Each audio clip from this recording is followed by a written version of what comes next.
Greetings, fellow fans.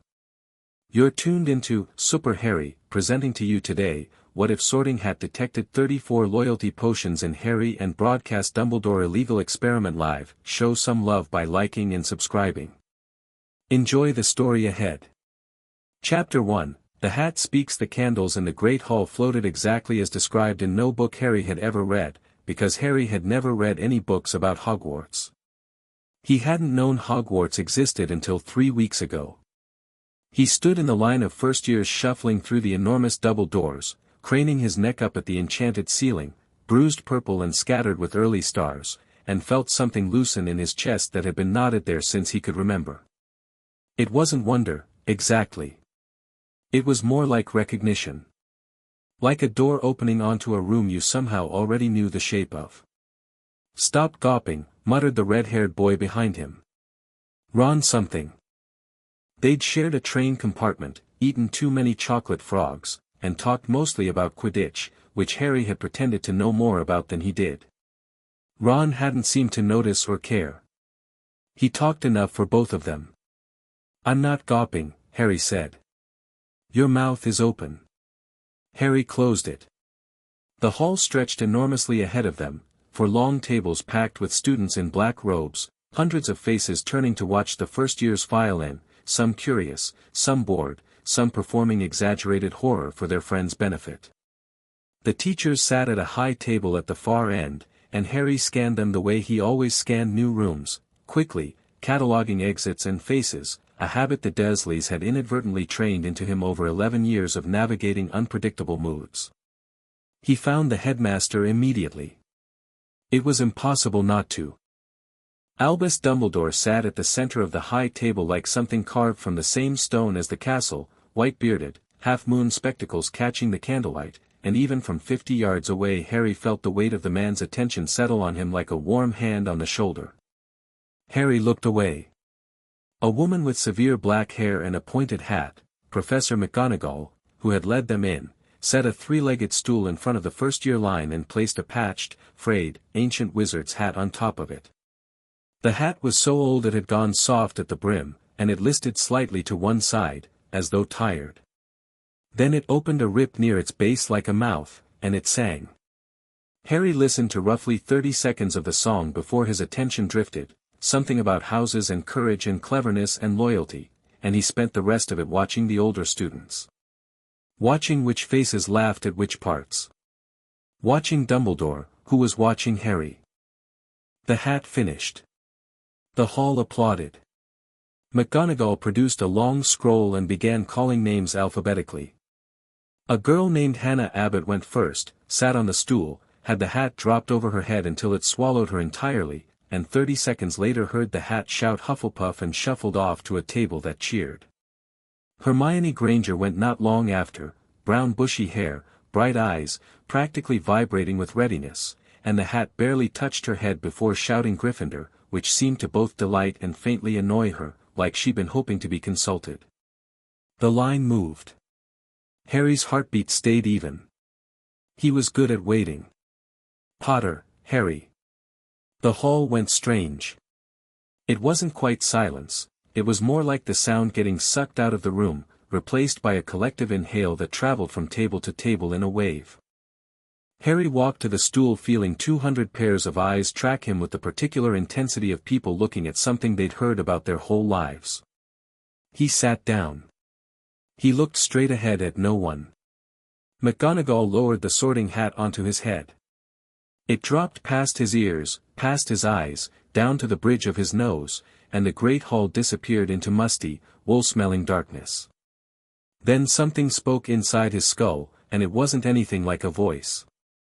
It was more like the idea of a voice, something old and dry and enormously present, like finding out the building you've been sitting in has been listening to you the whole time.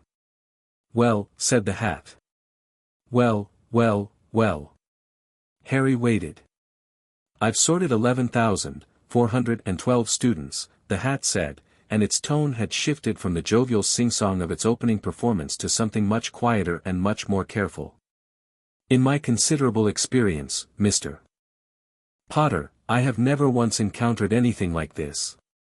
"Like what?" Harry thought. Hold still. He held still.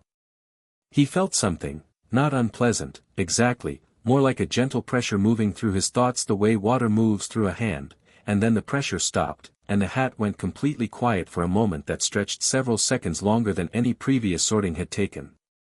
Out in the hall, 312 students watched the hat sit motionless on the head of Harry Potter, and nobody spoke. At the high table, Albus Dumbledore set down his goblet. 34, the hat said finally, and now its voice had changed into something Harry didn't have a word for. Not anger. Older than anger. 34 loyalty potions, Mr. Potter. Of 5 distinct varieties. Administered across a period of, I'm estimating, mind you, but I am exceptionally good at estimating, 9 years. Beginning when you were roughly 2 years old. Harry heard that. He sat with it for a moment. What, he thought, and it wasn't a question. Fealty draft, the hat continued, and it seemed to be cataloguing now, almost in spite of itself, a historian who couldn't stop even when the facts were appalling. Administered at intervals of 8 to 12 months, probably through food or drink. 6 instances. Then devotion compound, rarer, nastier, 4 instances. 3 separate applications of amicus brew, each approximately 18 months apart, which suggests someone was careful about timing the doses before the previous compound degraded. And then, the hat paused. Then there are 21 instances of something I'm having difficulty naming, because I don't believe it has a widely known name. Something bespoke.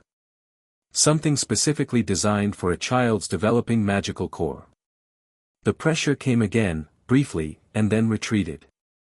It was designed to make you humble, the hat said.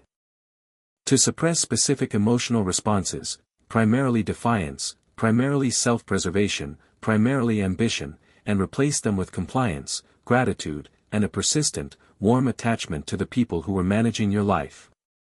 It was designed, Mr. Potter, by someone who understood child psychology as well as they understood potions.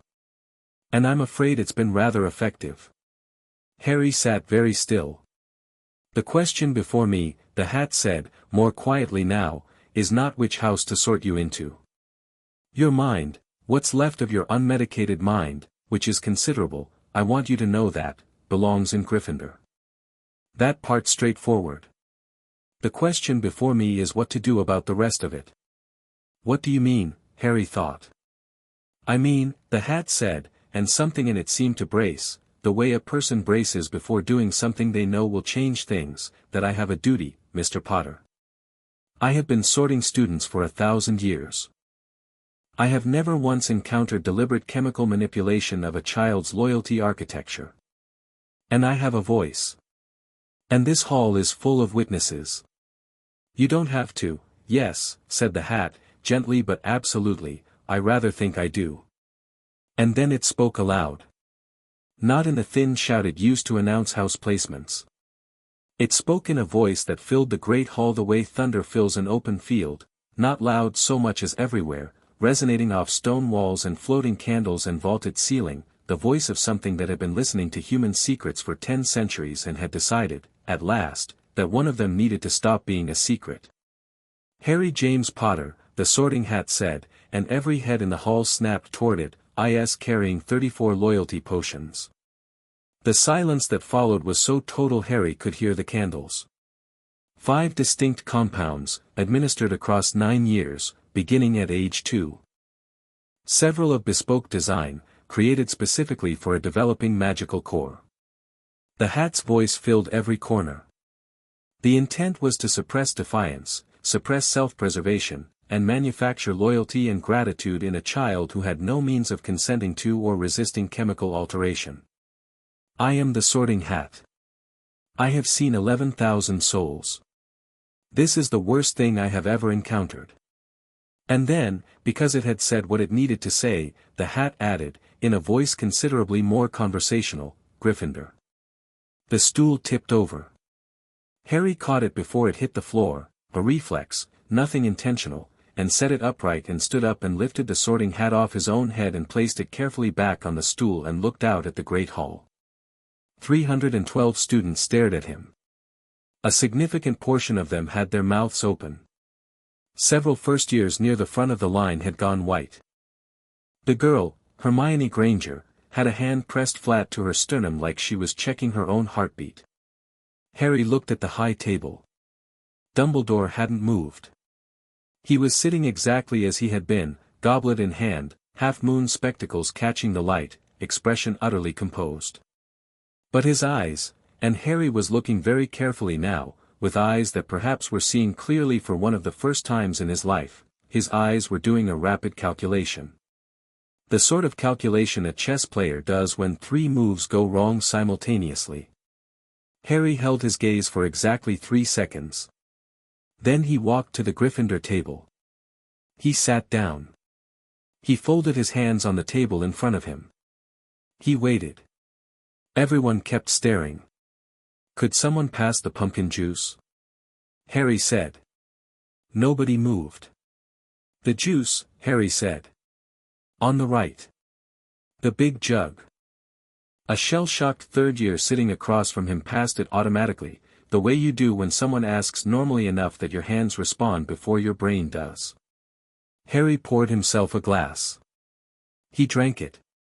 It was good, not like the concentrated vitamin juice Aunt Petunia bought, but something that tasted vaguely of autumn and magic and things fermenting cheerfully in large barrels. He set the glass down. The hall exploded. It didn't do it all at once, it did it in sections, like a crowd sound-checking itself, starting with whispers at the Hufflepuff table and moving counterclockwise until every table was a roar of overlapping voices and Harry sat in the middle of it the way a stone sits in the middle of a river. "Bloody hell," said Ron Weasley, dropping into the seat next to him. He'd apparently been sorted while Harry was inside the hat, also Gryffindor, Harry supposed, since he was here. Bloody hell. Yes, Harry agreed. Did the hat just, was that, yes. Are you all right? Harry considered this genuinely. He poked at the inside of the question the way you'd probe a tooth that might be loose. He felt something he couldn't immediately name, not panic, not grief, not even particularly anger, not yet, more like the sensation of standing in a room and realizing the walls are painted on and you don't yet know what the actual walls look like. I think so, he said. I'll let you know. Ron stared at him. You're taking this very calmly. Would it help if I didn't? Ron didn't have an answer for that. At the high table, Dumbledore rose smoothly from his seat. The noise didn't stop immediately, it took a few seconds for his standing to register, but when it did the hall quieted in stages, not out of awe but out of the particular reflex that comes from years of institutional conditioning. The headmaster stands, you quiet down. Harry noted that reflex with new, cold interest. Students, Dumbledore said, and his voice was calm and warm and carried the hall completely, I must ask you to settle. What has occurred this evening is, unexpected, and I want to assure each of you that the well-being and safety of all our students is, and always will be, my first and only concern. He paused, the way an expert pauses, not for effect but to let the warmth of the previous sentence finish landing before the next one starts. Mr. Potter has had a very difficult evening. I would ask that you allow him the dignity of not being chemically altered for 9 years. Harry said. He hadn't planned to say it. But it came out clear and even and loud enough for the nearest 4 tables to hear, and those 4 tables went quiet, and in the spreading quiet Dumbledore heard it too, and for a moment, very briefly, a fraction of a second, something moved behind his eyes that wasn't warmth and wasn't calculation but was something rawer and quickly buried. Mr. Potter, Dumbledore said, gently, perhaps you and I, later, Harry said. You said I should have the dignity of settling. I'm settling. He picked up his glass of pumpkin juice again. Please continue. McGonagall, standing at the stool with her scroll still half-rolled, was looking between Harry and the headmaster with an expression Harry couldn't quite read. Something between professional crisis management and a woman who had just been handed information that was rapidly restructuring her understanding of the past decade. Dumbledore looked at Harry for a moment longer, and then he sat back down. The sorting continued. Harry watched the rest of it with the same quiet attention he'd been bringing to the room since he walked in, except now the attention had an edge to it, not sharp so much as oriented, turned toward things he hadn't previously thought to look at. He watched Dumbledore's face when each student was sorted. He watched McGonagall. He watched the teachers, tried to read which ones were looking at him with concern and which ones were looking at him with the specific wariness of people who had known something and hoped it wouldn't surface. There was a small, pale boy sorted into Gryffindor near the end, Neville Longbottom, who took almost as long under the hat as Harry had, though the hat didn't speak aloud about him. He sat across the table from Harry and stared with large, round eyes that seemed to be doing their own rapid calculations. "You're Harry Potter," Neville said. "That's what everyone keeps finding out," Harry said. "My gran was at the Ministry dinner last year," Neville said, and then stopped, as though he'd started a sentence and found an unexpected wall in the middle of it. She said some things. About Professor Dumbledore." He stopped again. "I should probably not say it right now." "That's all right," Harry said. "Say it later." Neville nodded, slowly, as though Harry had confirmed something he'd been hoping was true. The feast appeared. It appeared all at once in the Hogwarts way, empty platters becoming full in an instant, steam rising, smells of roasted things and gravied things and warm bread filling the hall, and Harry looked at his plate and had his first purely visceral reaction of the evening. He was not going to eat anything from this hall tonight. The thought arrived without drama. Not panic, just a clean, logical line drawn by the part of him that the potions apparently hadn't managed to fully suppress. Someone had been putting things in his food or drink for 9 years. He was 11 years old. He had no way of knowing what was safe. He drank water from a sealed bottle he'd had in his trunk, still in his robe's pocket, a habit from the Dursleys, where carrying your own food was sometimes necessary, and watched everyone else eat and felt the strangeness of the evening settle around him like sediment in a glass. Ron ate enormously and kept shooting him sideways glances that tried to look casual and failed completely. Hermione Granger materialized from further down the table, edging between third years with her plate, and sat across from Harry with the focused expression of someone who had identified a primary research target. "I'm Hermione Granger," she said. "We met briefly on the train." "I remember," Harry said. "I want you to know," she said, and her voice was very precise and very earnest, "that I'm not going to pretend that didn't happen. Most people are going to pretend it didn't happen, or try to, because it's the comfortable thing to do. But it happened, and it's very serious, and I think you should know that I think what was done to you is one of the most serious things I've ever heard of." Harry looked at her for a moment. She had the kind of face that showed everything, every calculation, every anxiety, every decision, without any of it canceling out her steadiness. "Thank you," he said. "I'm going to research it," she said. "The specific compounds the hat named, I've never heard of fealty draft, and devotion compound only comes up in historical texts about the Inquisition period, and the bespoke potion is," she stopped. "Sorry. Is this too much right now?" "No," Harry said. "Keep going." She kept going. She talked about what she knew and more about what she didn't know, and Harry listened and asked questions that made her eyes sharpen with surprised interest, and by the time the dessert plates appeared, which Harry also did not touch, he had a clearer picture of what had been done to him than he'd had 20 minutes ago, and the picture was not yet complete but it had a shape, and the shape was large and old and deliberate.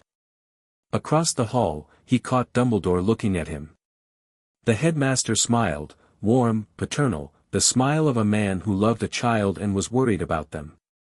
It was an excellent smile. Harry had seen it operate on the Dursleys once, through a window, when Dumbledore had come to Privet Drive for reasons Harry had never been told, and even from outside and from behind a curtain Harry had watched Aunt Petunia's rigid hostility soften like butter. Harry looked back at Dumbledore, and did not smile, and after a moment Dumbledore looked away. "He keeps looking at you," Ron said quietly. "Yes," Harry said. "He does. What are you going to do?" Harry turned the question over. What was he going to do? He was 11 years old, recently arrived at a magical school, in possession of approximately zero evidence, and a talking hat had just accused the most powerful wizard in Britain of dosing a toddler with experimental loyalty compounds. The hat's testimony presumably meant something. But the hat had also just created a firestorm of gossip and confusion that Dumbledore, judging by the way he was now moving through the staff table, speaking quietly to each teacher with a hand briefly on their shoulder, was already working to manage. "I'm going to go to sleep," Harry said. "And then I'm going to think." Ron looked at him for a long moment, and whatever he saw seemed to both impress and slightly unsettle him. "You're not like I expected," he said. "What did you expect?" "I dunno. More." Ron gestured vaguely. "More upset." "I'm upset," Harry said. "I'm quite upset, actually." He said it the same way he'd said everything else, evenly, without performance. "But being upset right now helps no one and costs me things I can't afford to spend. There'll be time for upset later." He stood up, because the feast was ending. Dumbledore had risen again at the high table and was delivering the start-of-year announcements with the practiced warmth of a man who had done this 40 years running, and Harry needed to watch this performance with new eyes and didn't want to be sitting down while he did it. Dumbledore spoke about the Forbidden Forest, about the third-floor corridor, not relevant to first years specifically, but he included it, about Quidditch tryouts and the upcoming term. He spoke about the start of a new year being a time of beginnings, of friendships formed, of potential realized. He spoke about Hogwarts as a home and himself as someone who cared, deeply, about each student's well-being. Harry listened to every word. He listened the way you listen to something when you're no longer sure whether the signal is real or engineered, looking for the architecture underneath the delivery, looking for what it was designed to make you feel rather than what it was saying. And what it was designed to make you feel, Harry thought, was safe. And grateful. And certain that this tall, bearded man at the head of the table had your best interests at heart. It was very good. It would have worked on him completely, probably, 3 hours ago. Maybe it had worked on him for 9 years. He let the other students file past him toward the doors, caught in their chattering current of excitement and anxiety and the minor social negotiations of first years establishing pecking orders, and he was nearly to the door when McGonagall appeared at his elbow. She'd moved faster than he'd expected, which he noted, and said, quietly, "Mr. Potter." "A word." "Of course, Professor." She steered him slightly to one side, out of the main current, and bent slightly so she could speak without being overheard, and her face was doing something complicated. She was not, Harry thought, a woman who usually had a complicated face. She was someone who'd built a career on being precisely readable, stern when she wanted to be stern, warm when the occasion demanded, never ambiguous. Right now she looked like a woman holding 2 separate structural beams that had been supporting opposite walls. "What the hat disclosed this evening," she said quietly, "is going to require investigation. Official investigation. The headmaster has already been in contact with the ministry, and, how quickly?" Harry said. She blinked. "I beg your pardon. How quickly did he contact the ministry?" "From the time the hat finished speaking to now, that's about an hour and 40 minutes. "How quickly did he get ahead of it?" McGonagall was quiet for a moment. It was the kind of quiet that happened when a question reframed something you'd been thinking about. "He sent owls during the feast," she said, and her voice was very carefully neutral. "Okay," Harry said. "Thank you, Professor." "Mr. Potter," she stopped. "Tried again. I want you to know that I take the hat's statement very seriously. If what it described is accurate, then, it's accurate," Harry said. "I can feel where the compounds are. Not the specific potions, I don't know enough about potions to identify them by feel. But there's something there. In how I feel about certain people and certain ideas. It's like wearing glasses that don't belong to you and suddenly seeing the blur. I should have been blurry this whole time, and I wasn't, because I was being corrected constantly." He paused. "That's the best way I can explain it." McGonagall looked at him for a long time. Something in her expression had gone very still and very intent, the way faces go when they're listening past the words to the person underneath. "Get some sleep," she said, finally. "Things will begin moving tomorrow whether you're rested or not, and you may as well be rested." "Yes, Professor." She straightened, and the complicated expression resolved itself, not disappeared, but organized itself into something functional, something she could carry without it showing. "Well done this evening," she said, and it was such an unexpected thing for her to say that Harry stopped. "For what?"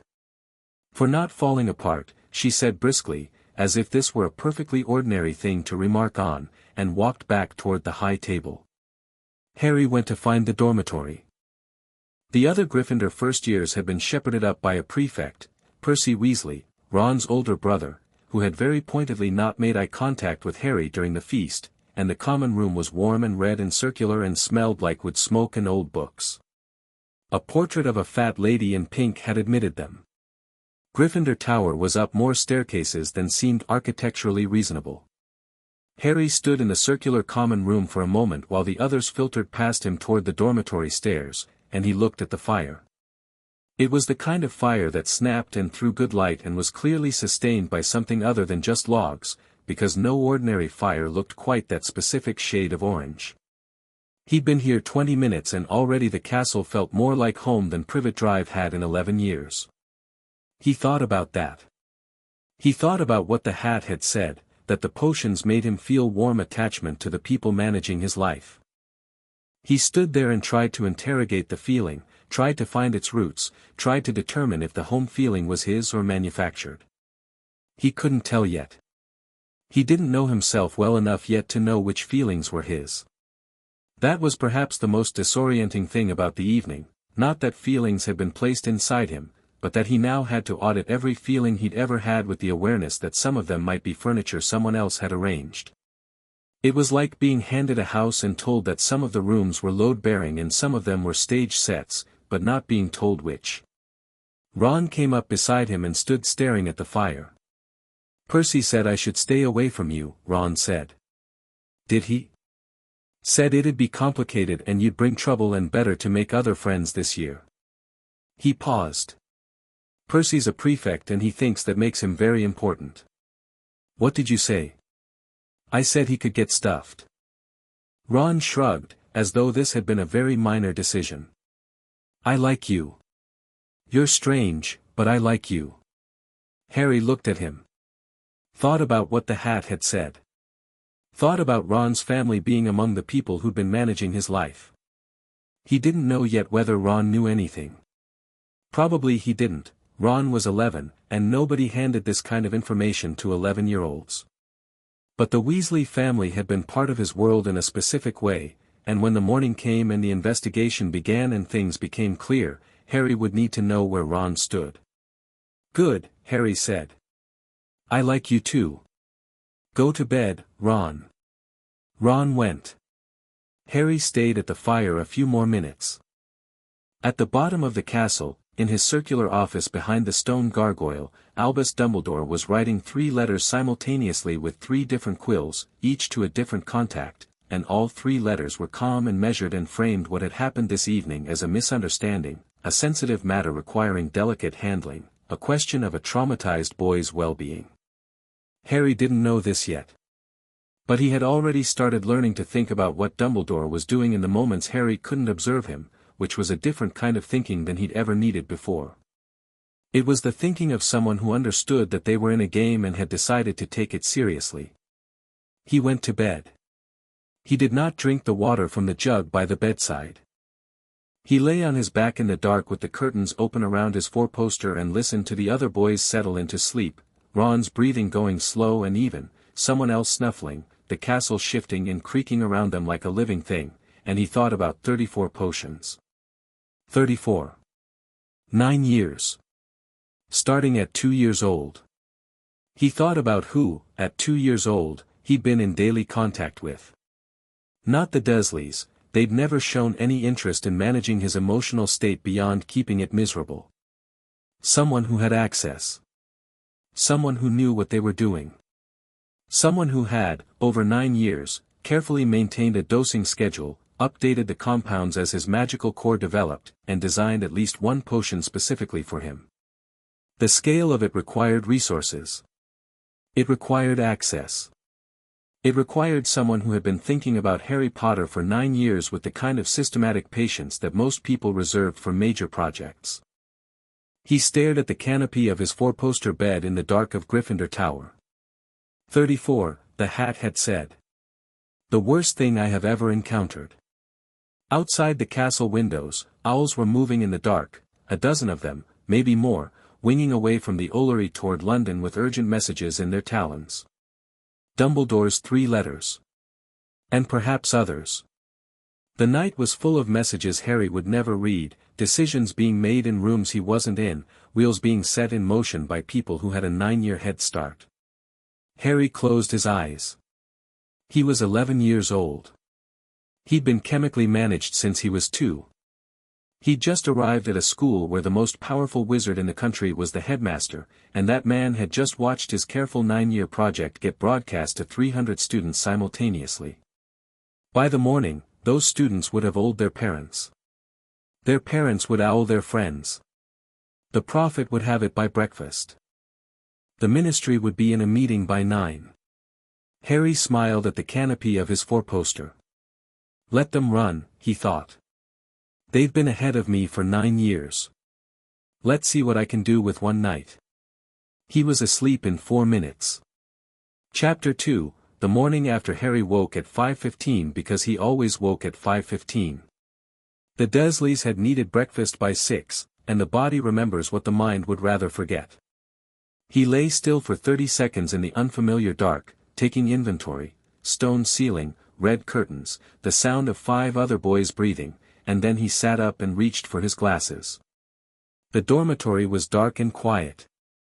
Outside the tower windows, the sky above the lake was doing its slow transition from black to the specific purple-gray that happens before anyone official announces that morning has started. Harry dressed without lighting anything, found his shoes by feel, and slipped out. The common room was empty and the fire had banked itself down to orange coals. Harry stood in front of it for a moment, warming his hands, thinking. He needed 3 things.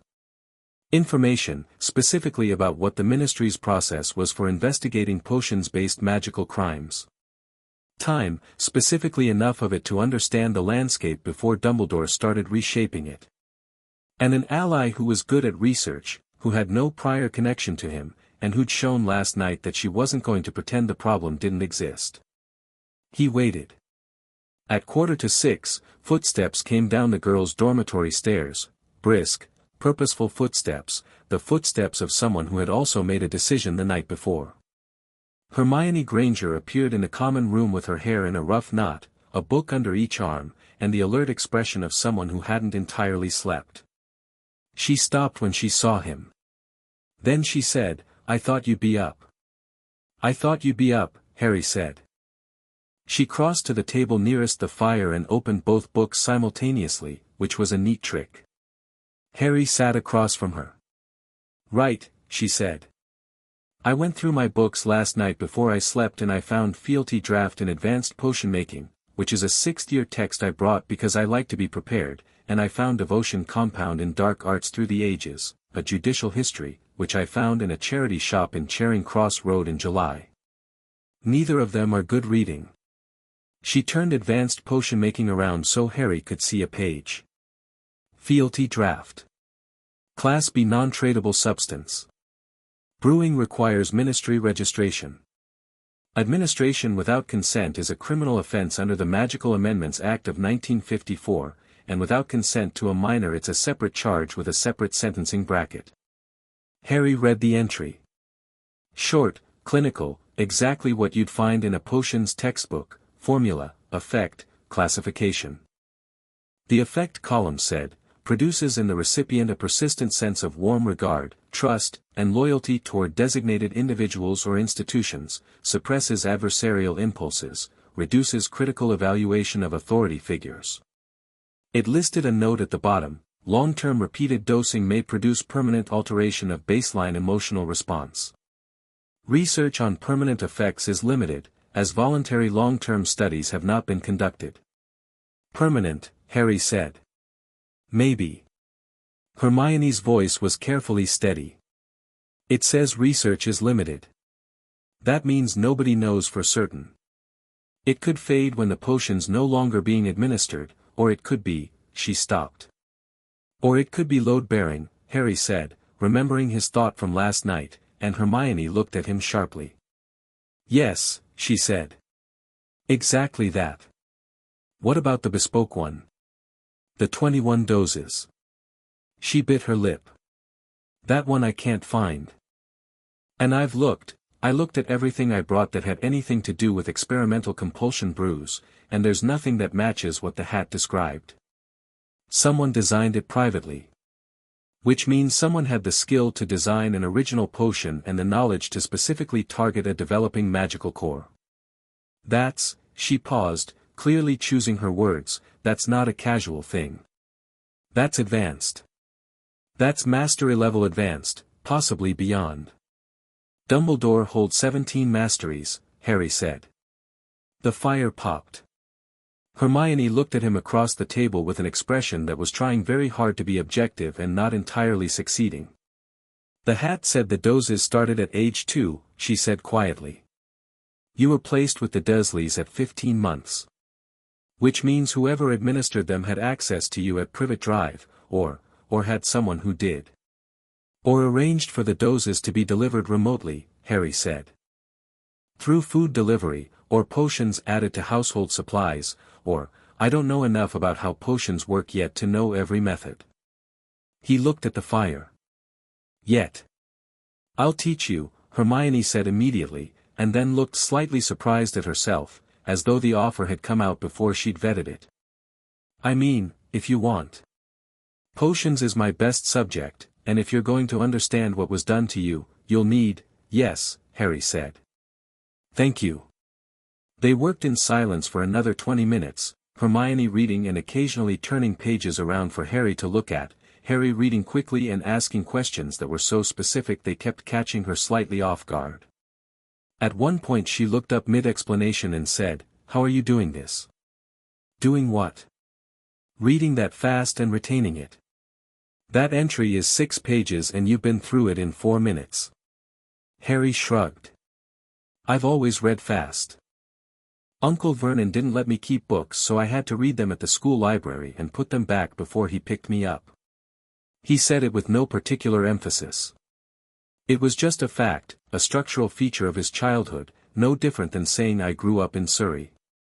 Hermione went very still for a moment. Then she turned back to her book without comment, which Harry appreciated. She had good instincts about when to let things sit. By 7 the dormitory was waking up above them, they could hear it in the footsteps on the stairs, and by 7:15 the common room had its first trickle of students. Several of them looked at Harry with expressions he was beginning to catalogue. There was the I want to ask but I don't know how face, and the I've been told not to stare but I'm staring face, and the I'm going to pretend nothing happened because that is the easiest option for me personally face. That last one was the most common. Percy Weasley came downstairs, looked at Harry, looked at Hermione, looked at the open books, and went very rigid around the jaw. He went to breakfast without speaking. Ron came down 10 minutes later, already half-dressed, with his robes twisted at the shoulder and his hair doing something emphatic at the back. You've been up for hours, haven't you? He said, dropping into a chair near Harry. Since 5. Right. He rubbed his face. There were owls all night. I could hear them from the window. Like, a lot of owls. Yes, Harry said. Ron picked up the Dark Arts Through the Ages book and looked at the page it was open to, and his expression went through several phases. This is about Devotion Compound, he said. It says it was used during the, he stopped. Harry. Yeah. What are you going to do? I'm going to go to breakfast, Harry said. He stood, rolled his sleeves, checked his pockets, the sealed water bottle, a small notebook he'd found in his trunk and started using at 3 in the morning when thoughts had been coming faster than he could hold them, his wand in its holster. And then I'm going to wait for Dumbledore to call me to his office, which he will do by mid-morning, because he spent last night writing letters and he'll need to manage me before the ministry reaches out directly. And then I'm going to listen to what he says. Just listen. Ron said. Listening is the most dangerous thing you can do to a person who wants to control the story, Harry said. They tell you everything they're worried about by how they frame what they're not saying. Hermione looked up from her book with an expression Harry was coming to recognize as her impressed face, which she wore while clearly wishing she'd thought of something first. Right, Ron said. He stood up. I'll come to breakfast then. Harry had eaten nothing from the feast the previous night. He was hungry in the specific, practiced way of someone who had spent 11 years eating whatever was left after others had finished, which meant his hunger had very good manners and didn't make a fuss. He sat at the Gryffindor table and ate toast, plain, from the center of the rack, which had been sitting there untouched for several minutes and which nobody had had the opportunity to interfere with, and drank from the bottle in his pocket. He had a policy, obviously, about the food. It couldn't be a permanent policy, he needed to eat, and he couldn't survive at Hogwarts on sealed bottles and toast that had been cooling untouched. But until he had a better understanding of the landscape, he was going to be careful. The Great Hall on a normal first morning would have been full of excitement, schedules being distributed, the novelty of the enchanted ceiling, the social maneuvering of new students establishing themselves. This was not a normal first morning. The Daily Prophet arrived with the Morning Owls at 7:42. Harry knew it had arrived because the sound level in the hall changed in a specific pattern, the Ravenclaw table first, because they were already reading, and then the ripple outward as papers changed hands and people started showing each other pages. He didn't need to see the paper to know what was in it. He'd already mentally written the headline. It was Hermione who put a copy on the table in front of him without comment. Someone had passed it down from the upper years. Sorting Hat exposes alleged potions conspiracy, read the headline, in the Prophet's largest typeface, which it usually reserved for Voldemort-related incidents. Beneath it, Harry Potter reportedly dosed with loyalty compounds since age 2. Dumbledore's office issues statement. Ministry Auror Division convenes emergency review. The subheading read, "The hat speaks for no one but itself," says Hogwarts headmaster. "We will cooperate fully with any investigation." Harry read the statement twice. It was very good, sympathetic, cooperative, appropriately solemn, careful to frame the hat's pronouncement as something separate from Dumbledore's own knowledge or involvement. It also, Harry noticed, positioned the question as alleged, managed to include 3 separate sentences about Harry's well-being, and ended with a quote that was so quotably decent it would get reprinted in every follow-up story. Whatever the truth of this matter, Harry Potter deserves to know it. We all do. He wrote this last night, Harry said. Probably the same time he was owling the ministry, Hermione said. He's very good, Harry said, and his tone was that of someone evaluating an opponent fairly. The statement's designed to make him look like one of the people demanding answers, rather than one of the people who might need to provide them. Ron, who had gotten his own copy from his older brothers, set it down with some force. "My mum old," he said, and his voice was stiff with an emotion he was working hard to control. Harry looked at him. She says I should be kind to you, and that this must be very difficult," and, he stopped. His ears had gone red, which Harry had noticed happened when Ron was trying not to feel something too visibly. "She says to make sure you're eating." Harry watched him for a moment, reading the subtext in the red ears and the stiff voice and the way Ron was looking at the table rather than at him. Ron didn't know anything. That was clear.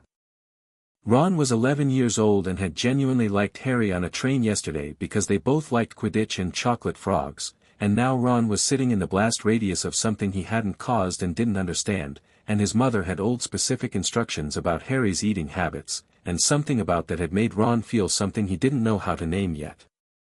"She sounds nice," Harry said carefully. "She is." Ron's jaw worked. She knows a lot about you. She knew your middle name and your birthday and your favorite, she knew things, Harry. She knew you liked treacle tart before she'd ever met you." He finally looked up. And she knew that because Dumbledore came to dinner 2 years ago and talked about you, and she thought it was because he was looking out for you, and now I'm sitting here thinking, don't decide what it means yet, Harry said. There might be an explanation. You don't believe that? No, Harry said honestly. But it's better to wait for actual information than to make decisions in the dark. If your mum did something wrong, that's a separate thing from whether you did something wrong. And you didn't. You sat next to me on a train and shared your sweets and talked about Quidditch. Ron was quiet. Then he said, I'd have done all that anyway, you know. Even without, he stopped. I'd have liked you anyway. I know, Harry said. How can you know? Because you just told me Percy said to stay away from you, and you told him to get stuffed. That's not the behavior of someone who's following instructions. Harry ate the last of his toast. Eat your breakfast. Things are about to move fast. Things moved fast. The summons came before 8:30. A small, square piece of parchment, delivered not by Owl but by a house elf who appeared at Harry's elbow while he was finishing the last of his water, held out the note with enormous round eyes, and disappeared before he could respond. The note was brief, Mr. Potter, when you are ready, I would be grateful for a few moments of your time. My office is on the 7th floor. The gargoyle requires the password lemon drop. I shall be there all morning. APWBD. Harry read it. Folded it. Put it in his pocket. Finished his water. Now? Hermione asked quietly. Let him wait until 9, Harry said. Not long enough to be a statement, I don't want him thinking I'm playing games with him. Long enough to finish breakfast and think. He thought for 30 minutes at the Gryffindor table while the great hall carried on around him, students eating, teachers circulating, 2 professors having what looked like a very controlled argument at the far end of the staff table. He thought about what Dumbledore was going to say, and all the different shapes it could come in, and what each shape would tell him. At 9:05, he stood up. I'm coming with you, Hermione said immediately. Harry considered this. He won't like it. Good, she said. Ron stood up too, with slightly less certainty, but in the manner of someone who'd made a decision and was going to see it through. Both of you, Harry said. Good. The gargoyle opened for lemon drop without enthusiasm, and the 3 of them rode the rotating staircase up to a circular office that smelled of parchment and old magic and something sweet, like orange peel, and was absolutely packed with more things than any room reasonably needed. Portraits of past headmasters and headmistresses lined the walls, and several of them were already awake and watching with the alert, painted eyes of people who'd heard there was going to be something interesting this morning. Dumbledore stood as they entered. His expression was warm, unsurprised, and precisely calibrated, not unsurprised in a cold way, but unsurprised in the way of a man who knows people well and has good instincts, which was itself a form of message. I expected this. I know you. I understand you. Harry, he said. Please, all of you, sit. Harry sat. Hermione sat with her hands folded. Ron sat and then immediately seemed unsure what to do with his hands and settled for his knees. On the headmaster's desk, a silver instrument Harry didn't know the name of was spinning slowly, emitting thin tendrils of smoke in patterns that shifted every few seconds. Fawkes the Phoenix was on his perch, watching all of them with the amber-eyed patience of a creature that had seen several centuries of human drama. I imagine, Dumbledore said, settling back into his chair with the ease of a man entirely comfortable in his environment, that you have a great many questions. I have about 40, Harry said. But I don't think this conversation is really about my questions. Dumbledore looked at him steadily for a moment, and something in the look was, reassessing. Recalibrating. No, he said, after a moment. Perhaps not. You want to tell me your version of events before I hear someone else's, Harry said. Which means you've already made calls this morning, and the calls have told you that the investigation is moving faster than your statement can manage, and you need me to have a certain understanding of the situation before I speak to the Aurors directly. In the paintings on the walls, past headmasters exchanged glances. Dumbledore was quiet for a moment, and when he spoke his voice had shifted, not dramatically, not in a way that most people would notice, but Harry noticed, because he'd been listening all morning to what things cost people to say. The headmaster's voice had dropped the warmth by about 15% and picked up something careful in its place. "You are very perceptive," Dumbledore said.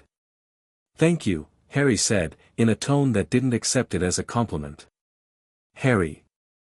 Dumbledore leaned forward slightly and his eyes, blue, vivid, the eyes everyone described as wise and piercing, fixed on Harry with an attention that was probably very effective at making people feel uniquely seen.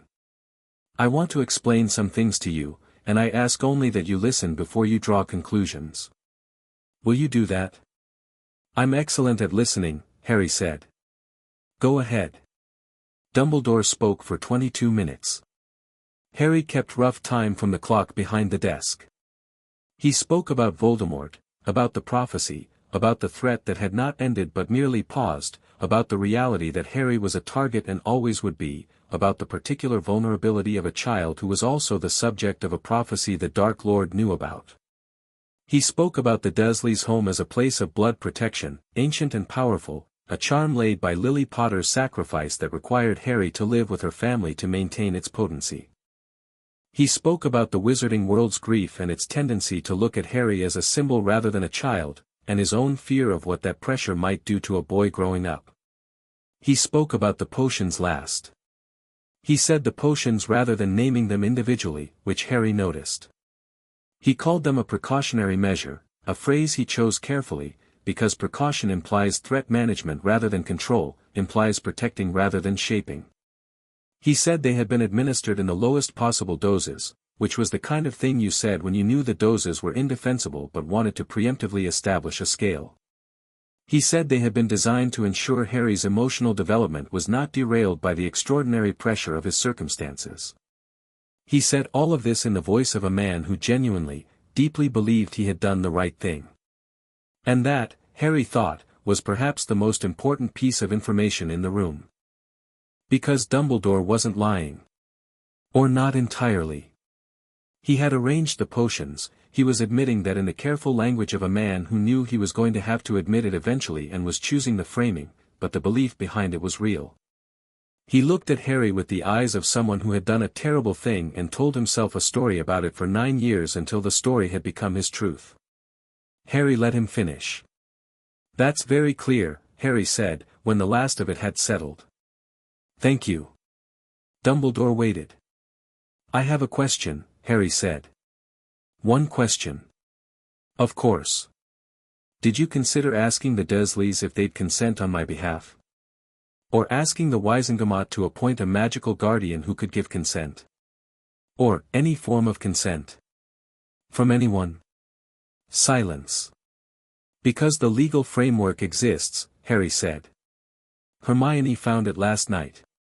Emergency magical guardianship, emergency dispensation for medical intervention in a ward's case, there are processes. They're slow and complicated, but they exist, and you knew about them because you helped write some of them." Dumbledore's hands, folded on the desk, were very still. "You didn't use them," Harry said. "Not because they weren't available, but because using them would have required telling someone what you were doing. And you didn't want that." He paused. "I'm not asking you to admit that right now. I'm just saying I know it." Dumbledore looked at him for a long moment. It was an extraordinary look, not cold, not defensive, something more complex and more honest than either of those, the look of a very intelligent man who has just discovered that the conversation he prepared for and the conversation he's actually in are different conversations. "You are 11 years old," Dumbledore said quietly, and it didn't sound like a dismissal. It sounded almost like wonder. "Yes," Harry said. "I am." He stood up. "I think we're done here." Dumbledore rose as well. "Harry, I'll be speaking to the Aurors when they arrive." "I don't plan to," Harry considered his words, "I don't plan to be unfair. I'll tell them what I know, which is what the hat told me and what I can document. I'm not interested in destroying you." He said it plainly, as a statement of practical fact rather than mercy. But I'm also not going to pretend. Hermione and Ron stood. Neither of them had spoken the entire time, but Hermione had a look on her face that Harry was going to think about later, a look that said she had been cataloguing everything and she was not finished yet. They were at the door when Dumbledore spoke again. "For what it's worth," he said, and his voice was quieter than it had been at any point in the preceding conversation, "I do love you, Harry. In whatever way is possible for a man who made the decisions I made." Harry had his hand on the door. He didn't turn around. "I know," he said. "That might actually be the worst part of it." He opened the door and they went down the spiral staircase into the corridor, and the gargoyle scraped back into place behind them, and for a moment all three of them stood in the stone-flagged hallway and breathed. "That was," Ron started. "Later," Harry said. "How did he look when I asked about consent?" "Like someone had moved the floor," Hermione said immediately. Then she pressed her hand to her mouth. "I shouldn't be, this isn't he's the headmaster, and I know what he did was, it's fine," Harry said. "How he looked is useful. Don't apologize for being observant." He started walking. "Where's the library?" "Third floor," Hermione said, falling into step. "Harry, the Aurors, if they're convening today, they'll want to interview you today. The Ministry moves fast on Class B violations. Then let's find everything we can before they get here." They moved through the castle's morning, students in groups of 3 and 4 moving between dormitories and the Great Hall, professors patrolling with the deliberately unbothered expressions of people who had been given instructions to be unbothered, the specific morning smell of Hogwarts that was stone and magic and breakfast still in the air. Students noticed Harry and did their looking carefully, the way people look at something they're not supposed to look at. Harry moved like he'd lived here for years. He didn't know if it was the castle, or the anger finding its shape, or the simple clarity of having a purpose. Maybe all three. The library was already occupied when they arrived, 2 seventh-years doing something frantically with law books, which Harry filed as interesting, and a 5th-year Slytherin who looked up from a table in the far corner, catalogued Harry with flat, considering eyes, and looked back down. Harry sat at the table nearest the restricted section because it was the most defensible position relative to the door, a choice that only made tactical sense if you'd grown up in a house where knowing where the exits were was necessary for survival. Madame Pants appeared silently. She looked at Harry for a moment with the expression of a woman who had strong opinions about people who brought drama into her library. Then she pulled a book from behind the circulation desk, thick, bound in dark green, with magical legal proceedings, evidence, investigation, and prosecution embossed on the cover, and set it on the table in front of Harry without comment. "Found in your favor before I was asked," she said, and walked away. Harry looked after her, then at the book. Hermione was already opening it. They worked for 2 hours. Hermione read, Harry read, and Ron, who had quietly admitted he wasn't much for reading but turned out to have an excellent memory for spoken information and an instinct for which details mattered, listened to Hermione summarize sections and asked the kinds of questions that were annoying because they pointed at gaps, the kind of questions that made Hermione say, "Oh, that's a good point, let me check," 3 separate times. The picture that emerged from the legal text, combined with what Hermione had found the previous night, was specific and grim. Administering Class B compounds to a minor without consent, criminal offense, sentencing bracket of 3 to 7 years in Azkaban. Administering a bespoke or unlicensed compound to a minor, additional criminal charge, additional sentencing. Administering any compound with the intent to alter the subject's emotional or political loyalty, this was the one with teeth, because it had a specific addendum added after the last Wizarding War, administered for the purpose of maintaining political control or preventing civic resistance, minimum mandatory sentencing, not subject to reduction by Wisengamot review. "He's looking at 15 years minimum," Hermione said, and her voice was strange. "If they prosecute on all counts." "They won't," Harry said. "Why not?" Harry leaned back in his chair and looked at the ceiling. The library's ceiling was lower than the Great Hall's, wooden-beamed and hung with old lamps, and it had the particular dense quiet of a room that had absorbed decades of concentrated thinking. "Because he's Albus Dumbledore," he said. "Because he has 17 masteries and 50 years of political capital, and he saved the world from Grindelwald, and the people in the Wisengamot were children during the last war, and they've spent their whole adult lives thinking of him as the person who stands between them and the dark. You don't prosecute that person. You find a middle path." "That's not fair," Ron said. "No," Harry agreed. "It's not. So what do you actually want to happen?" Ron asked. He was looking at Harry with the kind of direct attention that was, Harry thought, probably one of Ron's genuine qualities, a discomfort with indirectness that sometimes looked like simplicity but was actually a form of clarity. "Like, you must want something. You can't have just walked out of that office and said, 'I'm not interested in destroying you,' and not want something." Harry looked at him. "I want the dosing to stop," he said. "Forever and verifiably, and with enough public record that nobody can quietly restart it. I want the compounds documented and the research on long-term effects funded and completed, because I want to know what was done to me at a neurological level. I want my guardianship reviewed, because Dumbledore is currently my magical guardian as well as my headmaster, which is a conflict of interest so large you could build a castle in it." He paused. "And I want to be here. I want to stay at Hogwarts and learn magic." "That's it?" Ron said. "That's not nothing," Harry said. "No, I mean, after everything, you're not," Ron gestured vaguely, "angrier?" "You're not, I told you last night," Harry said. "There's time for angry later. Right now there's work to do." Neville Longbottom appeared around the end of the bookshelf at 11:30.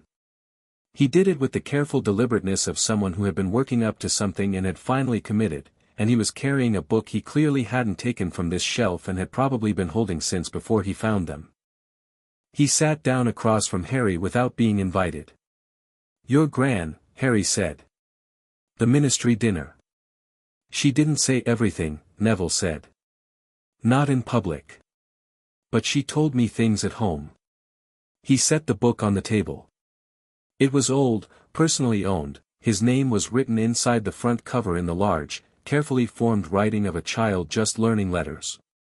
Neville F. Longbottom. Age 8. She told me about your parents' Fidelius charm. Who the secret keeper was supposed to be. He looked at Harry with eyes that were much older than 11. She told me that Albus Dumbledore recommended Pettigrew as an alternative when Sirius asked.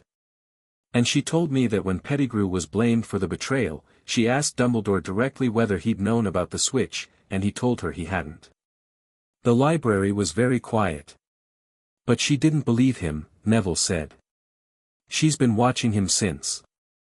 And she found, he opened the book to a page marked with a folded receipt from Gringotts, she found this, and told me to find you today.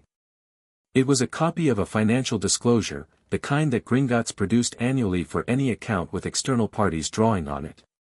Harry's name was at the top. Vault 687. And below it, a list of recurring disbursements over the past 8 years. One of them was to the Weasley family. Harry looked at it for a long time. Then he looked at Ron. Ron had gone white. "Ron," Harry said carefully. "I didn't know," Ron said, and his voice came out with barely any sound in it. "Harry, I didn't, my family, we're not, I know," Harry said. And he did know, he was fairly sure he knew, but knowing and seeing the number on the page were different things, and his chest had done something complicated when he'd read the Weasley name, something that he couldn't entirely attribute to chemistry and couldn't entirely attribute to genuine feeling because he didn't yet know where the line between those things was, and probably wouldn't for some time. "There are other names," Hermione said quietly, looking at the disclosure. Her voice was controlled, precise, the voice of someone doing surgery with a butter knife. "Mundungus Fletcher. 3 other families I don't recognize." She looked at Harry. "He had a network. People positioned around you." "A support network," Harry said, would be the kind way to describe it. Nobody offered the kind description. "What do I do?" Ron asked. He was still white, and his jaw was working, and Harry thought that whatever Ron's family had done or known, this particular Ron Weasley had not engineered anything, had not calculated anything, had sat next to Harry on a train because Harry looked lonely, and was now sitting in a library discovering that his family's connection to the most important person in his life had been bought and managed and the money was documented on a Gringotts disclosure. "I don't know yet," Harry said honestly. "But your family being on that list isn't the same as you being on that list. Don't decide what you are until we know more." "You're very calm about this," Neville said, looking at Harry with that odd, considering look he'd had the previous night. "I've noticed everyone keeps saying that," Harry said. "Doesn't it bother you?" Harry looked at the Gringotts disclosure, at the numbers, at the years, at the systematic architecture of it laid out in the clean language of financial documentation. He thought about the 9 years. The 2-year-old who'd had the first dose. The careful maintenance schedule, the compound updates, the 21 doses of something designed specifically for him, bespoke, personal, the work of someone who had looked at a specific child and designed a chemical solution to that specific child's specific potential. "Yes," he said. "Enormously." It was the first time he'd said it without the qualifier. Without the "there'll be time for angry later" or the "it doesn't help to show it now." Just the clean acknowledgement of the thing. "Good," Neville said, and for just a moment something behind his careful, round eyes was satisfied, the satisfaction of someone who had been waiting for Harry Potter to be real. "Because my Gran says the Aurors are coming at 2 o'clock, and you should know that the lead Auror is Rufus Scrimgeour, who has been trying to build a case against Dumbledore for 5 years for unrelated reasons, and he is going to be absolutely thrilled to have you walking into his investigation." Harry looked at him. "Your Gran sounds extremely useful," Harry said. "She does," Neville said, with the faintest curve at the corner of his mouth. "She told me to tell you she thinks you'll do well. Tell her thank you." The clock on the library wall read 12:10. 2 hours and change until the Aurors arrived, and Dumbledore had all that time to keep working his side of it, and Harry had 2 hours and a Gringotts disclosure and a girl who taught herself the legal framework for potion-based crimes at age 11, and a boy who knew the castle's political landscape better than he let on, and a boy whose family was on the list but who was going to have to figure out what that meant for himself.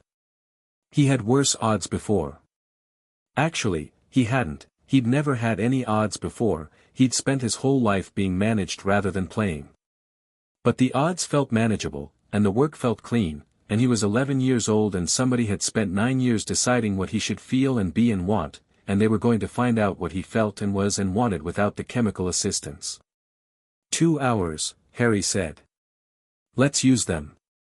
Chapter 3, The Arithmancy of Betrayal. Hermione found the first relevant text at 12:17.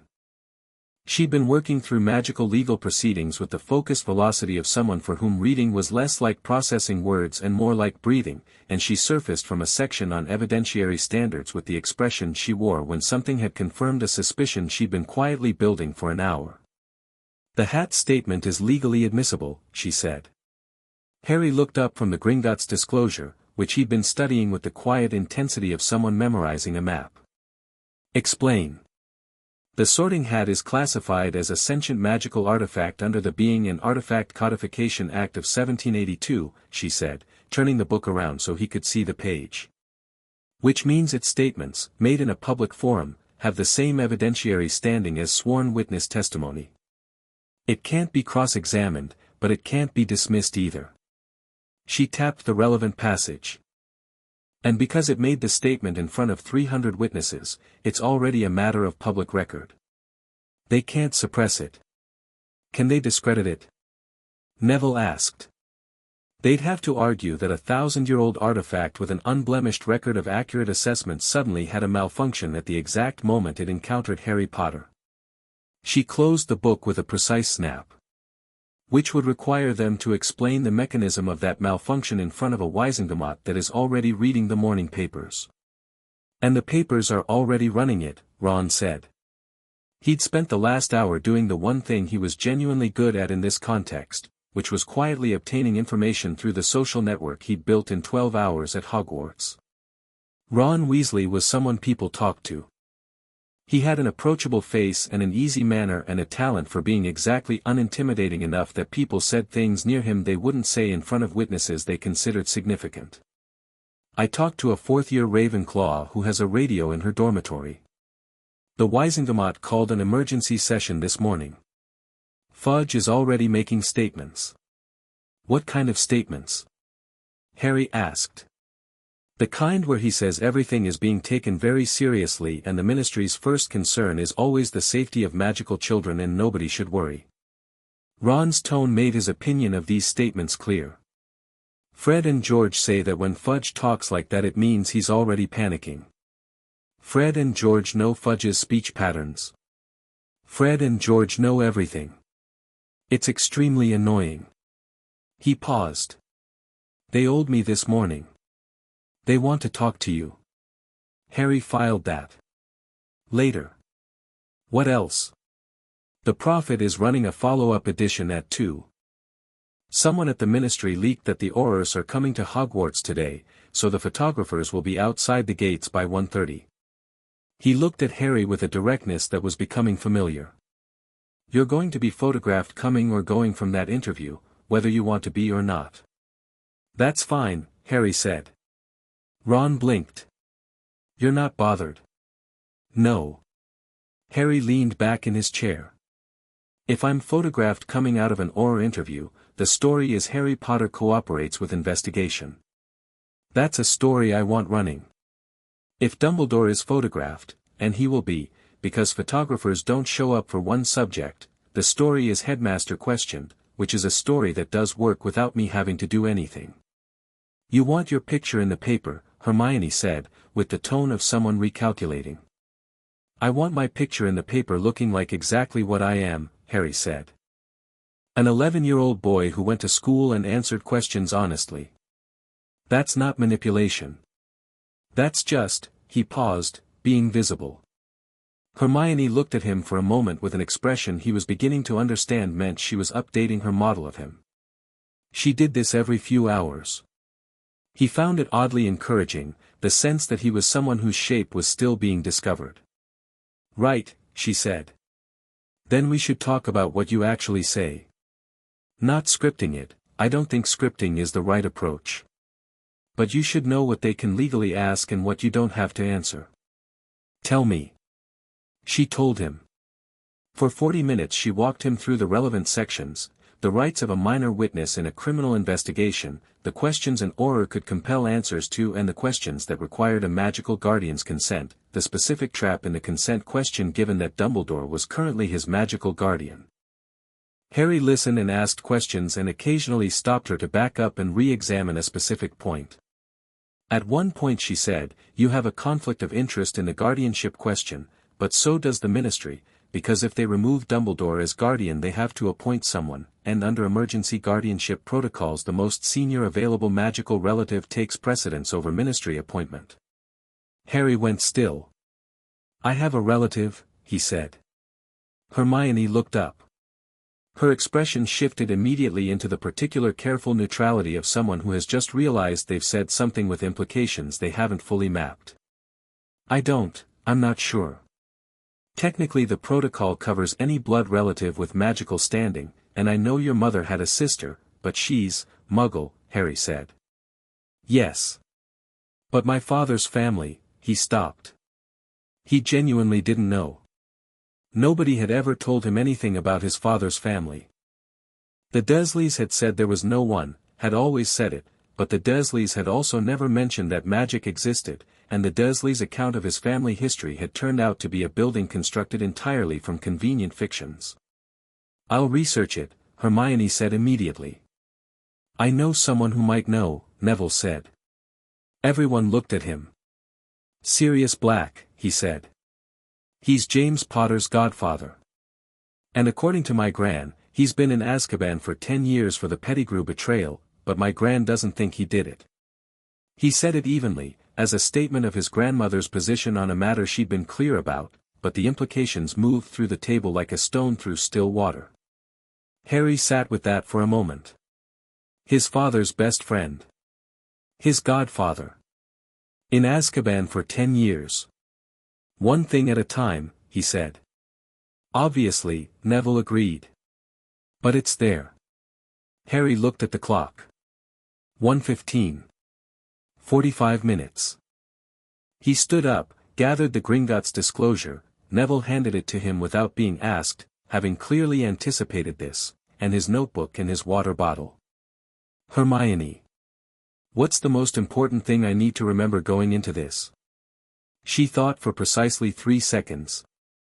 That Scrimgeour's interest in you is instrumental, she said. He wants Dumbledore, and you're the clearest path to Dumbledore. He'll be sympathetic and he'll mean some of it, but his goal and your goal are only aligned right now, not permanently. Don't let the alignment convince you he's on your side. Good, Harry said. And, she added, you're a minor. If at any point the interview goes somewhere you're not prepared for, you can stop it. You're allowed to stop it. You don't have to push through everything today. Harry nodded.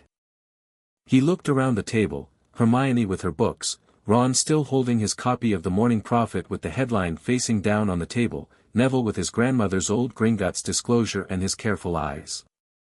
Thank you, he said. All of you. Don't thank us yet, Ron said. Things are going to get a lot more complicated before they get simpler. They already are, Harry said. That's fine. He left the library and went to meet the Aurors. McGonagall was waiting for him in the corridor outside. She had clearly been waiting for some time and was equally clearly not going to admit it. She fell into step beside him without preamble, which Harry appreciated. The interview will take place in the Defense Against the Dark Arts classroom, she said. Which is presently empty as we have not yet appointed a defense professor this year. Why is it always empty? Harry asked, remembering something Ron had mentioned on the train about the defense position having poor tenure. McGonagall paused fractionally, a micro-expression, less than a full beat, but Harry caught it. A recurring difficulty in staffing, she said carefully, in the voice of someone declining to provide information they consider relevant. Right, Harry said. Rufus Scrimgeour is leading the interview. He is, direct. Not unkind, but direct. He will ask you questions that are designed to establish factual record rather than to make you comfortable, and he considers emotional management his interpreter's job, not his own. His interpreter. There is a mandatory child liaison present for all interviews involving minors, McGonagall said. A healer from St. Mungo's. Her name is Healer Pomfrey, no relation to Madame Pomfrey, and she is there to stop the interview if she believes it is causing undue distress. How does she determine undue distress? McGonagall looked at him sideways. She watches the child, she said, in a tone that suggested she understood what he was actually asking, which was, can I manage my presentation well enough that the healer doesn't intervene? Mr. Potter, you are allowed to find this difficult. It is not a weakness to find it difficult. I know, Harry said. Do you? He thought about it honestly. They were moving through the castle's second-floor corridor, past the moving staircases, past the portrait of a witch in a yellow bonnet who was watching them with undisguised interest. I think, he said, that I've spent so long in a situation where showing difficulty had costs that I've gotten very good at not showing it. And I think that might be the potions, or it might be the Dursleys, or it might just be how I am. I don't know yet which parts are which. McGonagall was quiet for a moment. Then she said, your mother was also very good at that. Harry looked at her. She could walk into any situation and assess it completely without showing that she was doing it, McGonagall said, and her voice had shifted into something that wasn't quite professional, something older. It was extraordinary, actually. People were always surprised by her because she seemed warm and approachable and then turned out to also be the sharpest person in the room. She stopped herself. I'm sorry. That's not relevant. It is, Harry said quietly. Thank you. They walked the rest of the way without speaking, and Harry thought about a woman he didn't remember who'd had green eyes and died at 21, and somewhere between the second floor and the third floor he felt something that was not chemistry and not conditioning but was his own, entirely his, the specific grief of never having been given the chance to know someone who might have understood him. He filed it carefully. Not away, that wasn't the right description, because away suggested suppressing, and he was done suppressing. He filed it forward, into the space where he was going to have time to feel it properly. The defense classroom smelled of old magic and chalk.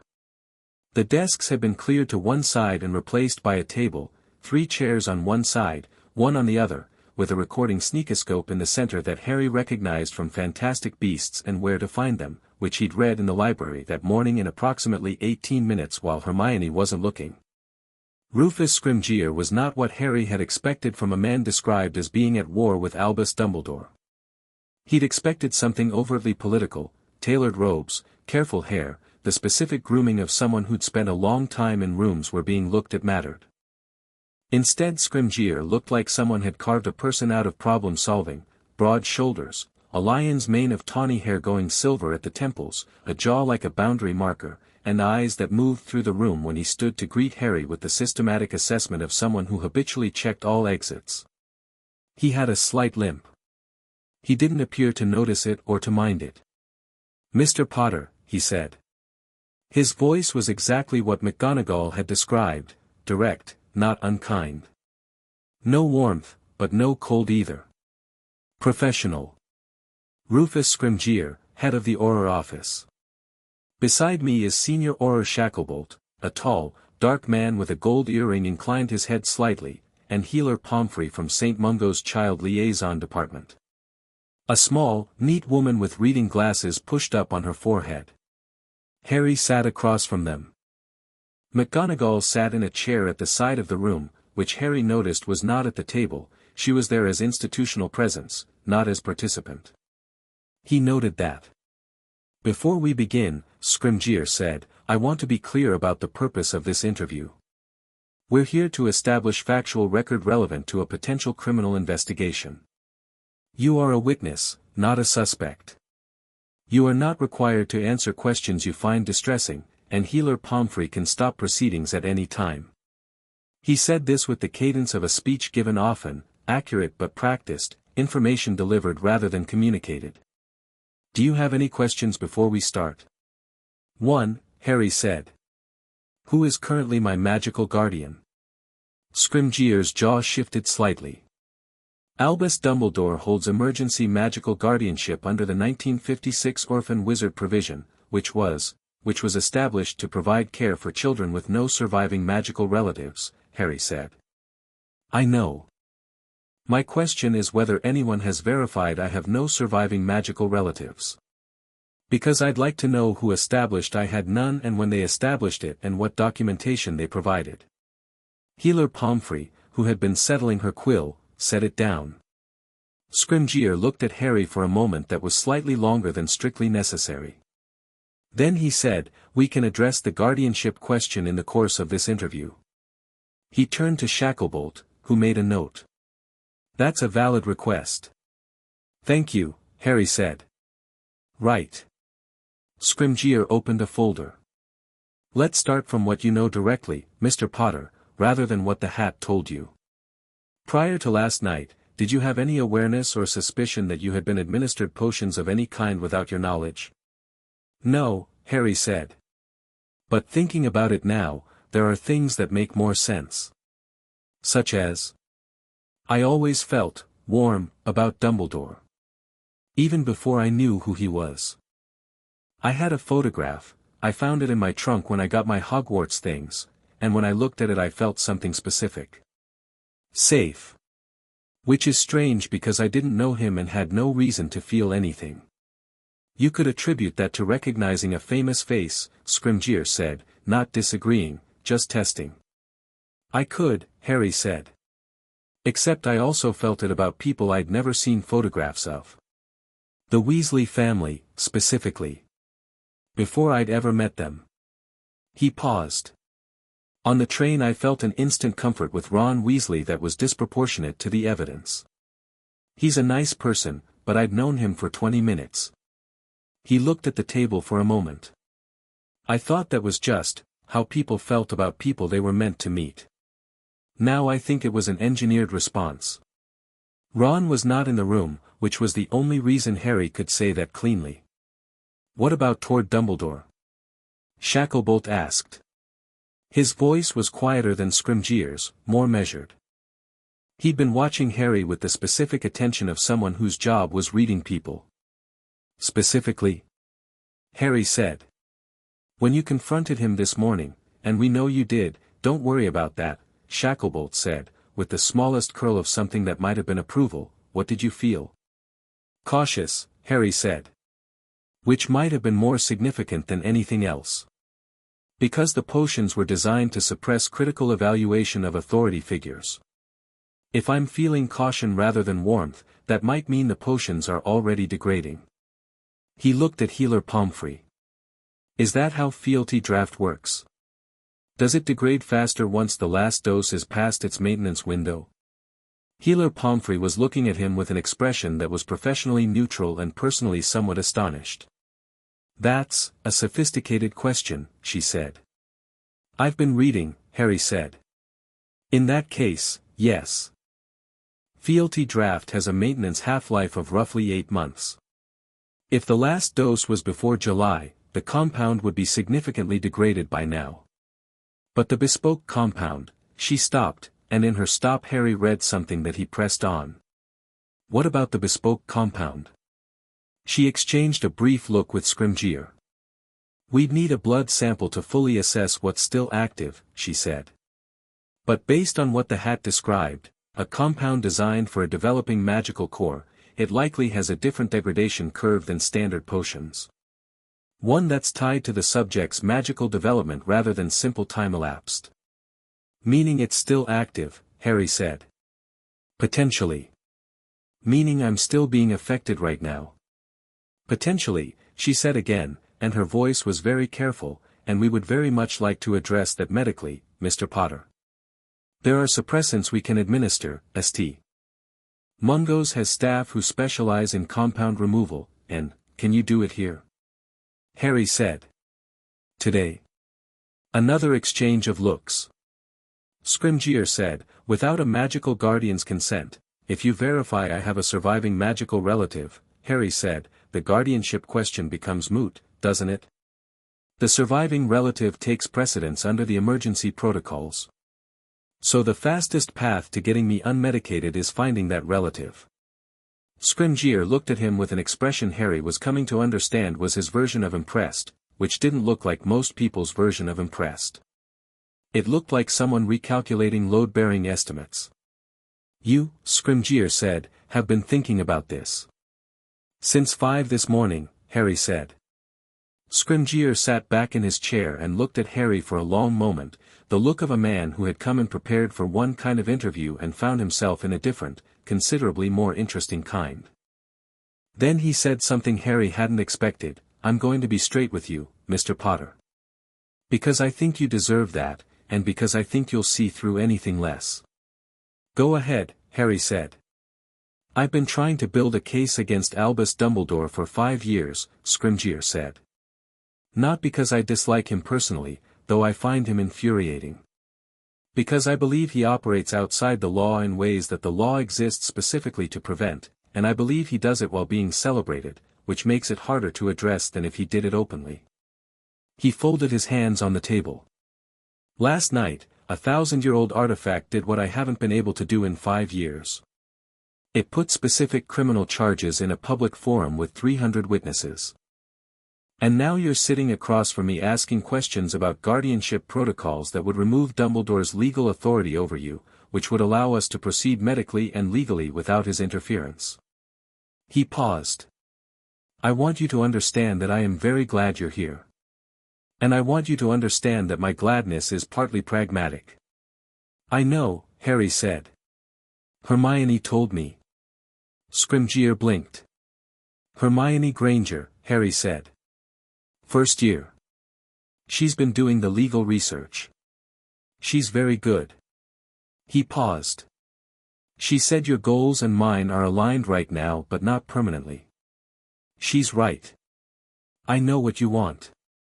I want some of the same things and I want some different things, and where we overlap I'll work with you, and where we don't I'll work independently.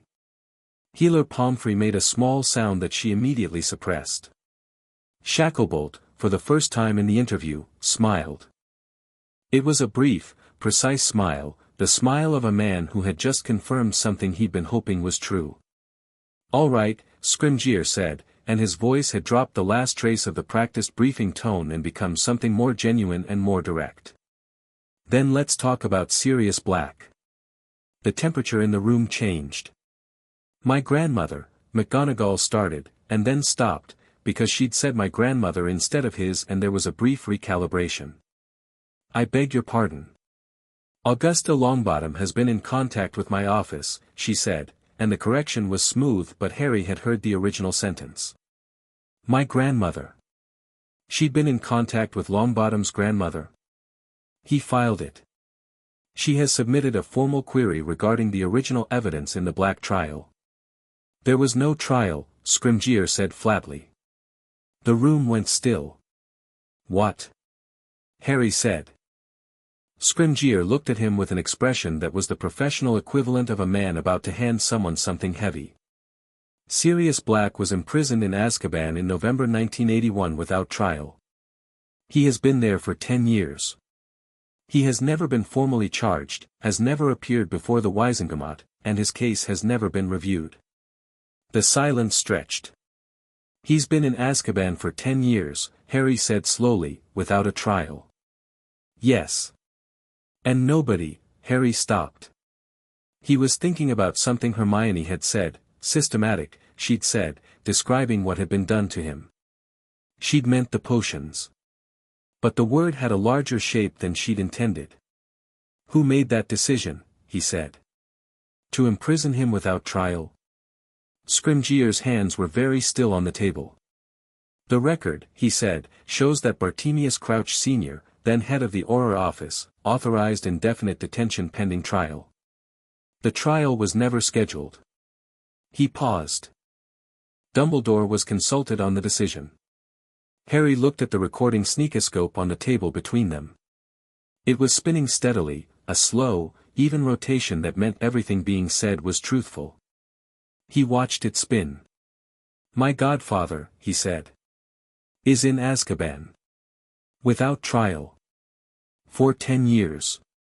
And that decision was made by the same person who was dosing me." "That is a logical reading of the available facts," Scrimgeour said carefully. "It's more than logical," Harry said. His voice was still even, still clear, the voice he'd been using all morning, but Healer Pomfrey was watching him with closer attention now, and he understood why. Because the even voice was doing more work than it had been an hour ago. "Sirius Black is my godfather. If he's not guilty, and if he's been in Azkaban without trial for 10 years while the man who put him there was also managing my custody and my emotional chemistry, then he stopped. "Mr. Potter," Scrimgeour said quietly. "I'm all right," Harry said.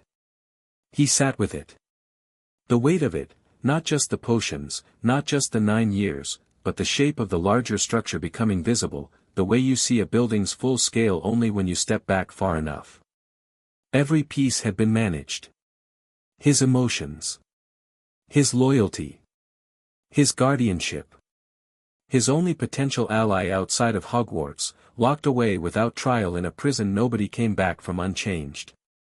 "I want him reviewed," Harry said. "Sirius Black. I want his case formally reviewed and his evidence re-examined. That's one of my conditions." "Mr. Potter, I know I'm 11, Harry said.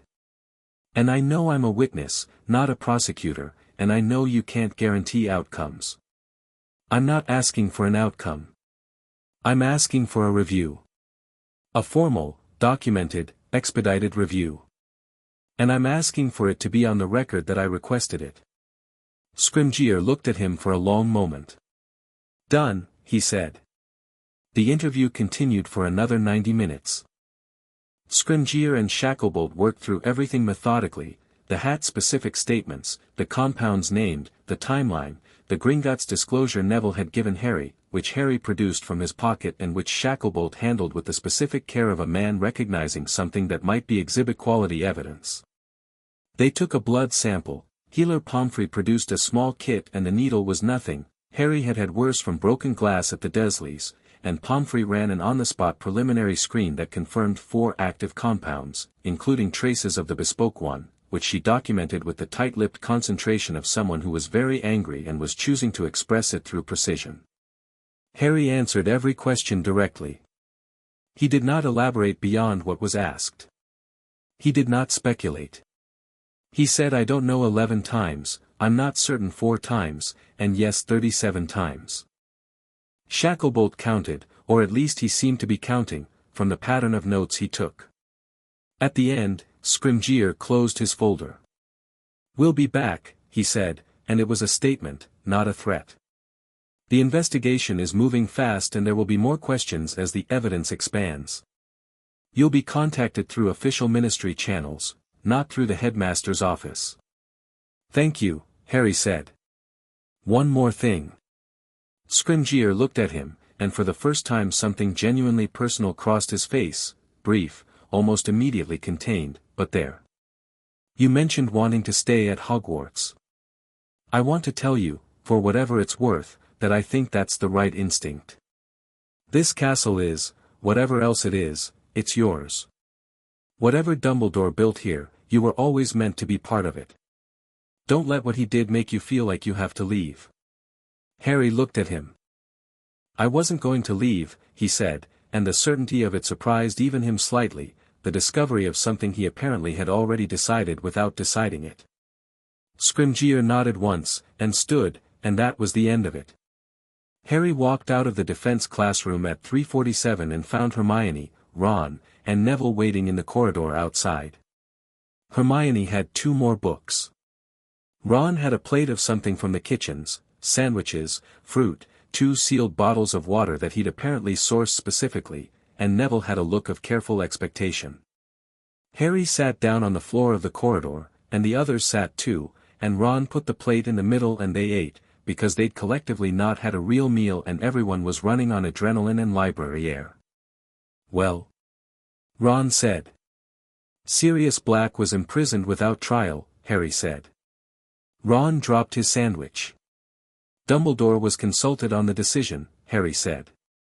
"And they're reviewing it. I asked them to." Nobody said anything for a moment.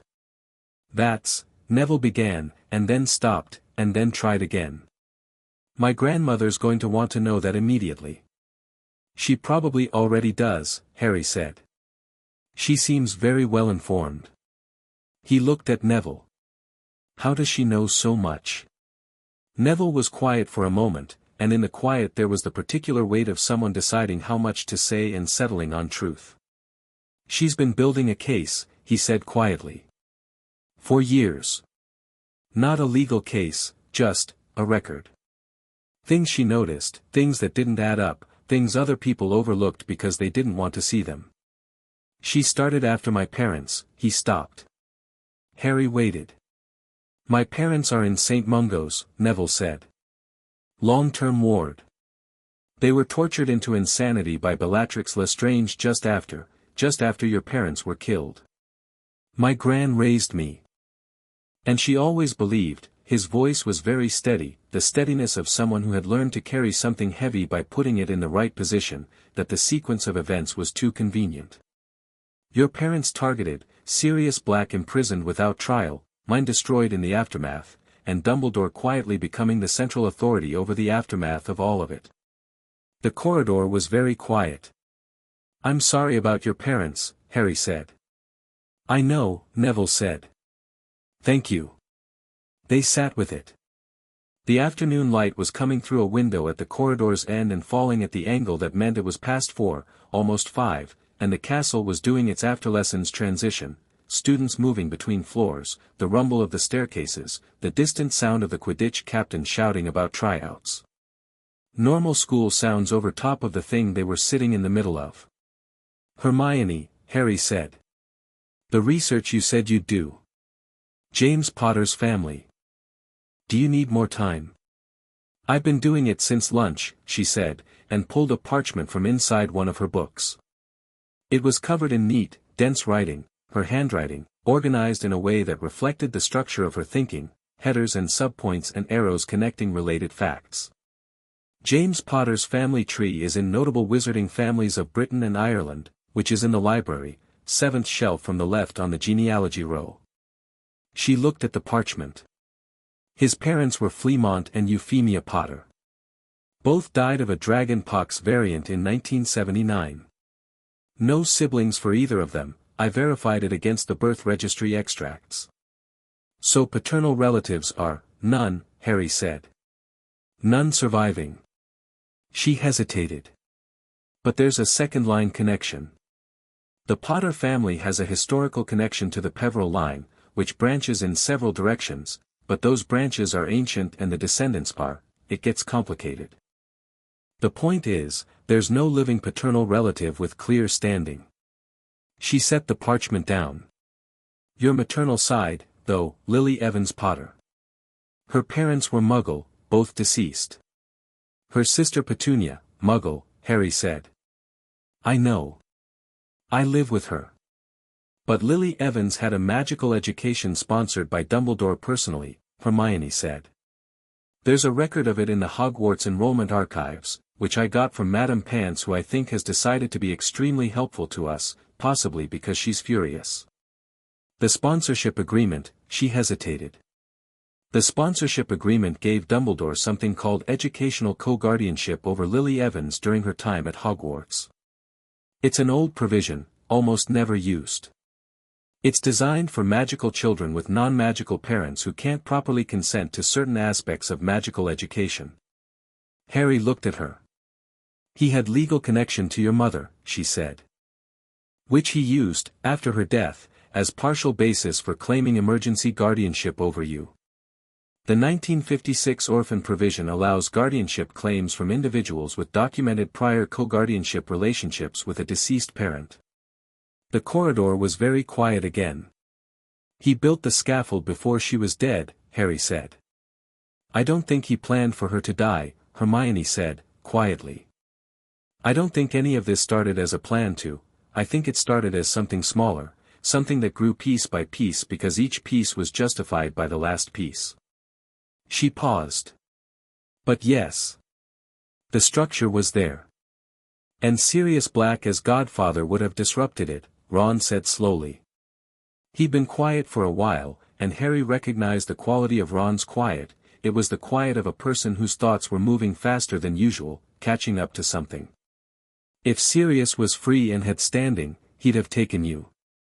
He was your godfather, that's, in the wizarding world that's nearly parental standing, my mum's explained it before.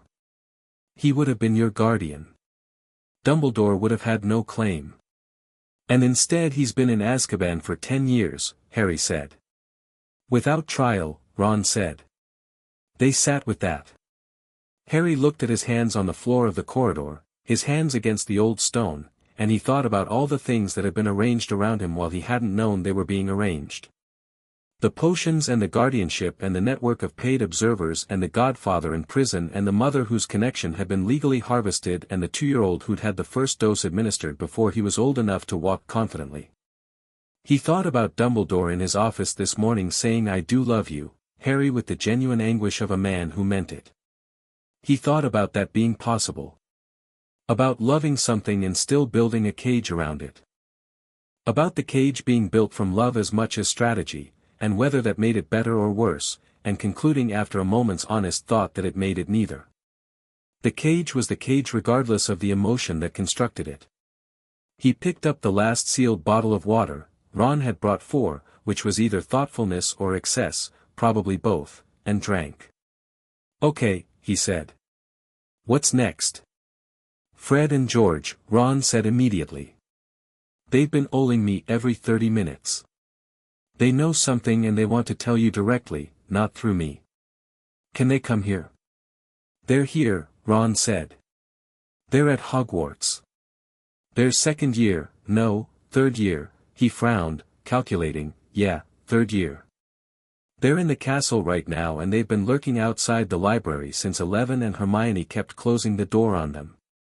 I kept closing the door because they kept disrupting the research, Hermione said, with dignity. They have information, Harry said. They said they have a map, Neville said. Everyone looked at him.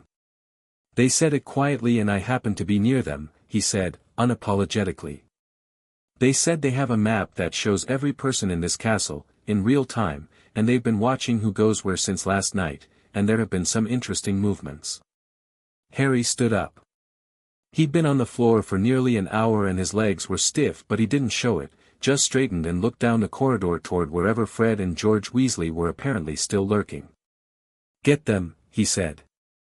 Ron stood up and put his fingers in his mouth and produced a whistle that bounced off the stone walls and came back from 3 directions, and 30 seconds later 2 people who looked exactly like Ron's face replicated and given more confident carriage rounded the corner at speed, skidded slightly on the stone, and came to a stop in front of Harry with matching expressions that were part grin and part the face of people who had been waiting to be summoned for several hours and were relieved. It had finally happened. "Harry Potter," said the left one. "In the flesh," said the right one. "You're Fred and George," Harry said. "I'm Fred," said the left one.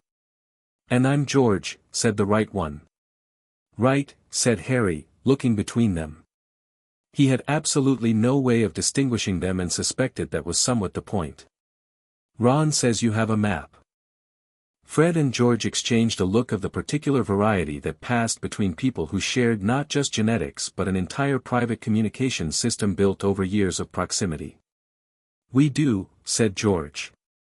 "It's called the Marauder's Map," said Fred. "We found it our first year. It shows everyone in the castle. And last night," George said, his voice dropping into something less performative and more direct, after the hat spoke, "we watched Dumbledore," Fred said. "He went to the Ollery twice," George said. "Between the feast ending and midnight. The second time he went, he wasn't alone." "Who was with him?" Harry said. "Someone who shouldn't be in the castle," Fred said. He produced the map from inside his robes, a folded piece of parchment that looked entirely blank, and tapped it with his wand and said, "I solemnly swear that I am up to no good," and the map bloomed with ink, corridors and rooms and staircases in fine lines, and small labeled dots moving across its surface. He pointed to a dot in the Ollery that was labeled Mundungus Fletcher. Harry thought of the name on the Gringotts disclosure. "He's been in the castle since last night," George said. "Never left. He's been moving around the 7th floor mostly, and the One-Eyed Witch Passage, and," he pointed to another dot, this one in a corridor Harry didn't recognize, "here. This corridor doesn't appear on any official Hogwarts map. It shouldn't exist. We found it our first week." "What's down it?" Harry asked. "We haven't been," Fred said, and the way he said it, the slight emphasis on we, the absence of their usual performative ease, told Harry that the not going had been a choice, not a limitation. They could have gone. They'd chosen not to. "Why not?" Harry said. George looked at him steadily. "Because there's a door at the end of it," he said, "and the door isn't on any map, and it appears and disappears, and the one time it was open we saw," he stopped. Picked the sentence up again more carefully. "We saw what looked like a laboratory. Potions equipment. A lot of it. Running." The corridor was very quiet again. "And this is on the 7th floor?" Harry said. "Near the tapestry of Barnabas the Barmy," Fred said. Harry looked at the map. He looked at the dot labeled Mundungus Fletcher moving slowly along the 7th floor corridor toward the tapestry. "How fast can you get me there?" he said. Fred and George looked at each other. "Faster than Fletcher," said Fred. They moved. Chapter 4, The Wizengamot Ways, and they didn't make it to the 7th floor in time. Not because Fred and George were slow, they moved through the castle's back passages with the fluency of people who had memorized a second geography overlaid on the official one, through a tapestry behind the 2nd floor bathrooms and up a staircase that wasn't on any map and down a corridor that smelled of old rope and chalk. They were fast. But when they came out behind the tapestry of Barnabas the Barmy and Harry looked down the 7th floor corridor, the door Fred had described was not there. The wall was smooth stone, entirely ordinary, the kind of wall that had never had a door in it and didn't intend to start. Fletcher's dot on the map had gone back to the Ollery. Gone, George said, looking at the map. Harry stood in front of the smooth wall and put his hand flat against the stone. It felt like stone. It felt like every other stone in the castle, cool and slightly damp and old in a way that had nothing to do with his investigation and everything to do with the fact that Hogwarts was 1,000 years old and had been absorbing magic for all of that time. Except. He kept his hand there and closed his eyes and felt something he couldn't have named before this week but which the hat's disclosure had apparently unlocked, the faint, low-frequency hum of active magic behind the stone, the way you can feel a generator through a wall before you can hear it. "There's something here," he said. "We know," Fred said. "The door comes back. We've seen it 3 times in 2 years. It comes when someone needs it," Hermione said, and Harry looked at her. She was pulling a book from somewhere. She appeared to have brought books with her, which meant she'd packed them when she heard 7th floor and thought I might need these, which was extraordinary. "There's a room mentioned in Hogwarts, a history in the appendix, almost never discussed. The room of requirement. It appears only when someone has a specific need. It becomes whatever that person requires. So whoever was in there," Neville said, "needed a potions laboratory. Or was accessing one that someone else had needed," Harry said. He took his hand off the wall. "And now they're gone and the room's gone with them." He looked at George. "Is there anything else? Any other unusual movements on the map tonight?" George looked at the map. "Dumbledore hasn't left his office since the interview ended," he said. "But there are 3 people in the castle who aren't on the staff register. Fletcher, and 2 others who show up as initials only, TC and PP. Both on the 4th floor. Initials only means they're using a concealment identity," Fred said. "The map shows your real name, always. If someone's showing up as initials, it means they've done something to obscure their full name from magical record. Which is, not easy," Hermione said.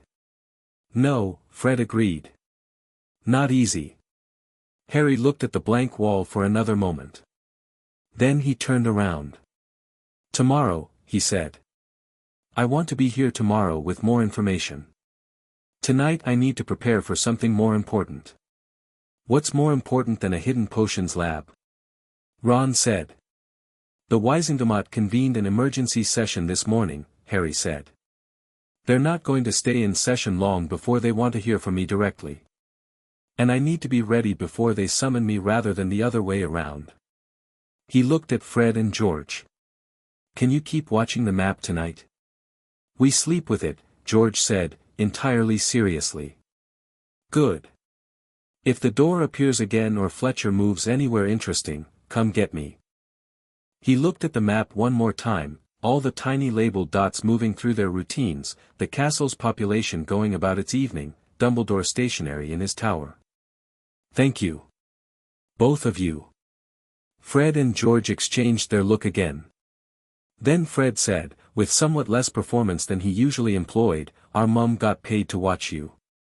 We think that's disgusting, for what it's worth." "It's worth something," Harry said. They went back down the way they'd come. That night in the dormitory Harry lay awake and worked through the shape of what was coming. The Wizengamot emergency session had been called in the morning.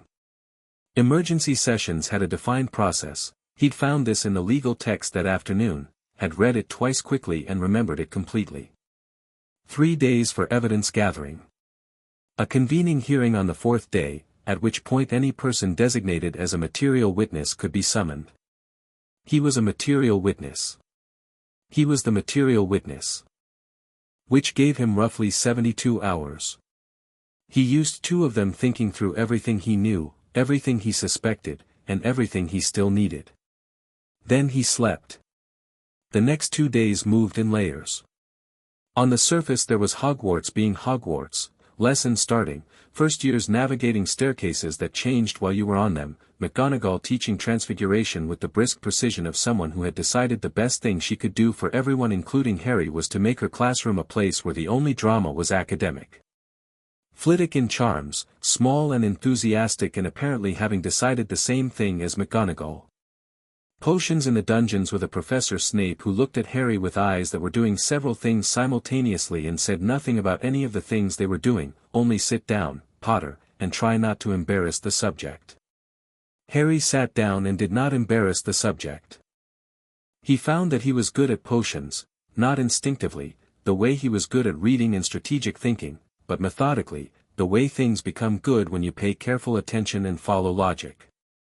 Hermione was better, but Hermione was better than everyone at most things, and Harry had stopped feeling competitive about that very quickly because Hermione's being better at potions was useful to him in a direct and practical sense. Snape watched him through narrowed eyes all lesson. Harry didn't know what to do with Snape yet. The man had a grudge that was visible from across the room but whose origin Harry didn't fully understand, and a skill set that was obviously exceptional, and an allegiance that was genuinely unclear. He put him in the category of not safe, not dangerous, unknowable. Revisit. Below the surface layer, things were moving faster. The second morning brought an official owl from the Ministry, Scrimgeour's office seal, addressed to Harry Potter, care of Hogwarts. It read, in Scrimgeour's blunt prose, blood analysis complete. For active compounds confirmed. Medical clearance for suppressant treatment authorized under emergency minor welfare provision. Healer Pomfrey available at Hogwarts Infirmary Thursday morning. Guardianship review convened. Details to follow.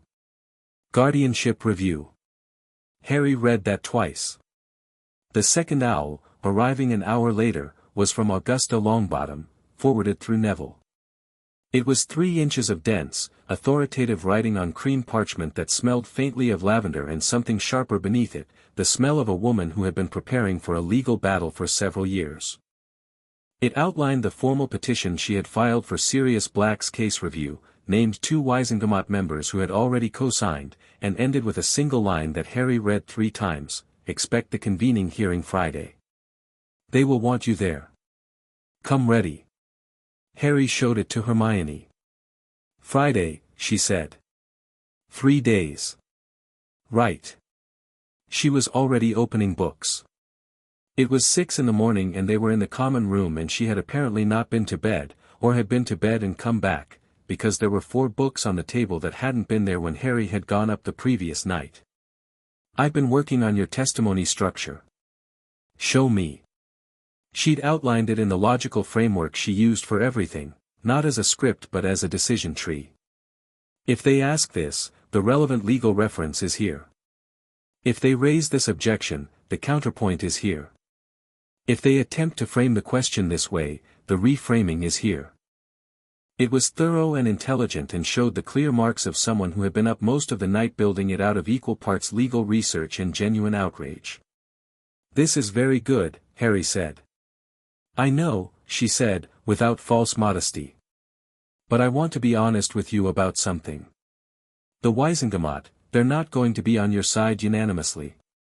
Some of them owe Dumbledore in ways that are older and more complex than this investigation. And some of them are going to look at you and see a weapon they can use against him, which is different from actually caring about what was done to you.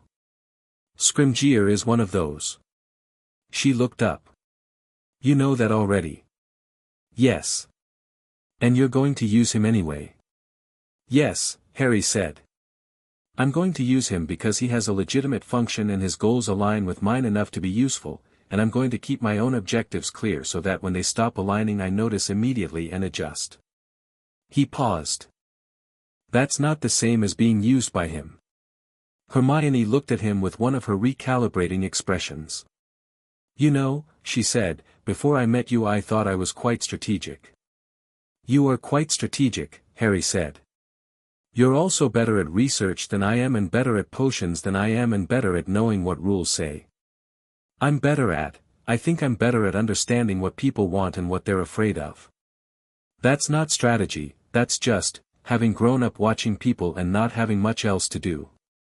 The Dursleys, she said quietly. The Dursleys, he agreed. She looked at him for a moment, not with pity, which he would have noticed and disliked, with the expression of someone understanding a thing fully for the first time. Then she turned back to her books. Thursday morning, the suppressant treatment, she said. That's the day before the hearing. I want to research the interaction between compound removal and active magical ability. There's a theory that the compounds are suppressing more than just emotional response, that they're also dampening your raw magical output. If the suppressants clear the active compounds before Friday, my magic might behave differently, Harry said. Significantly differently, potentially. She tapped a page. This is from a St. Mungo's research paper, 1988, about compound removal in adult subjects who'd been dosed for 5 or more years.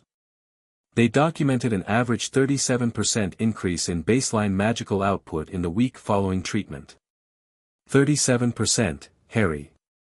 And that was in adults with fully formed magical cores. She looked at him steadily. You're 11. Your core is still developing.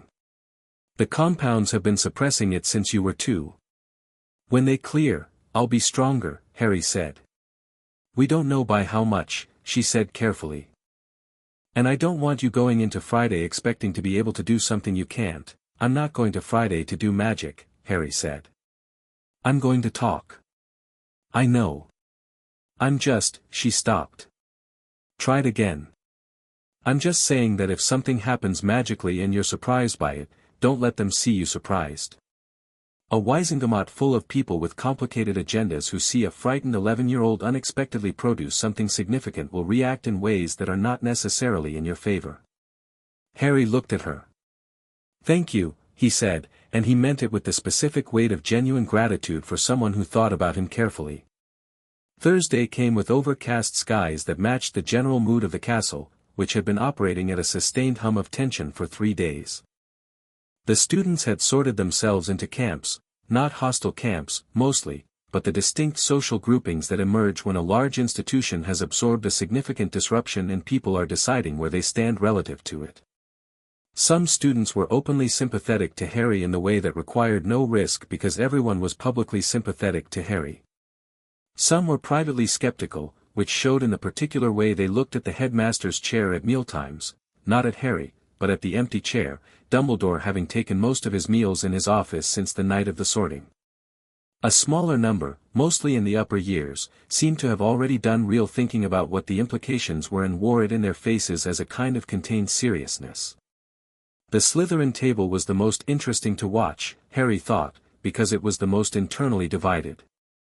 There was a contingent, led by a platinum-haired boy named Draco Malfoy, whose father Harry had already identified from the Gringotts' disclosure as a man who had reasons of his own to want Dumbledore's position to remain stable, who performed theatrical skepticism about the whole affair.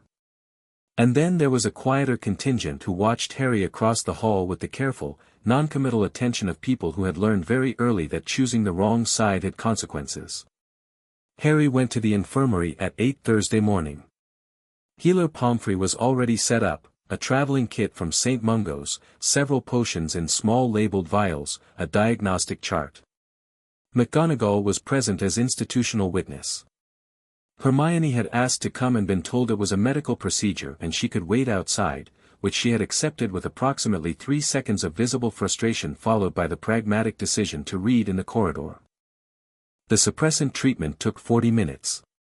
It was 3 potions in sequence, each tasting different, each doing something he could feel in the way you feel a pressure change, a sense of something releasing its grip on a thing you hadn't known was being gripped.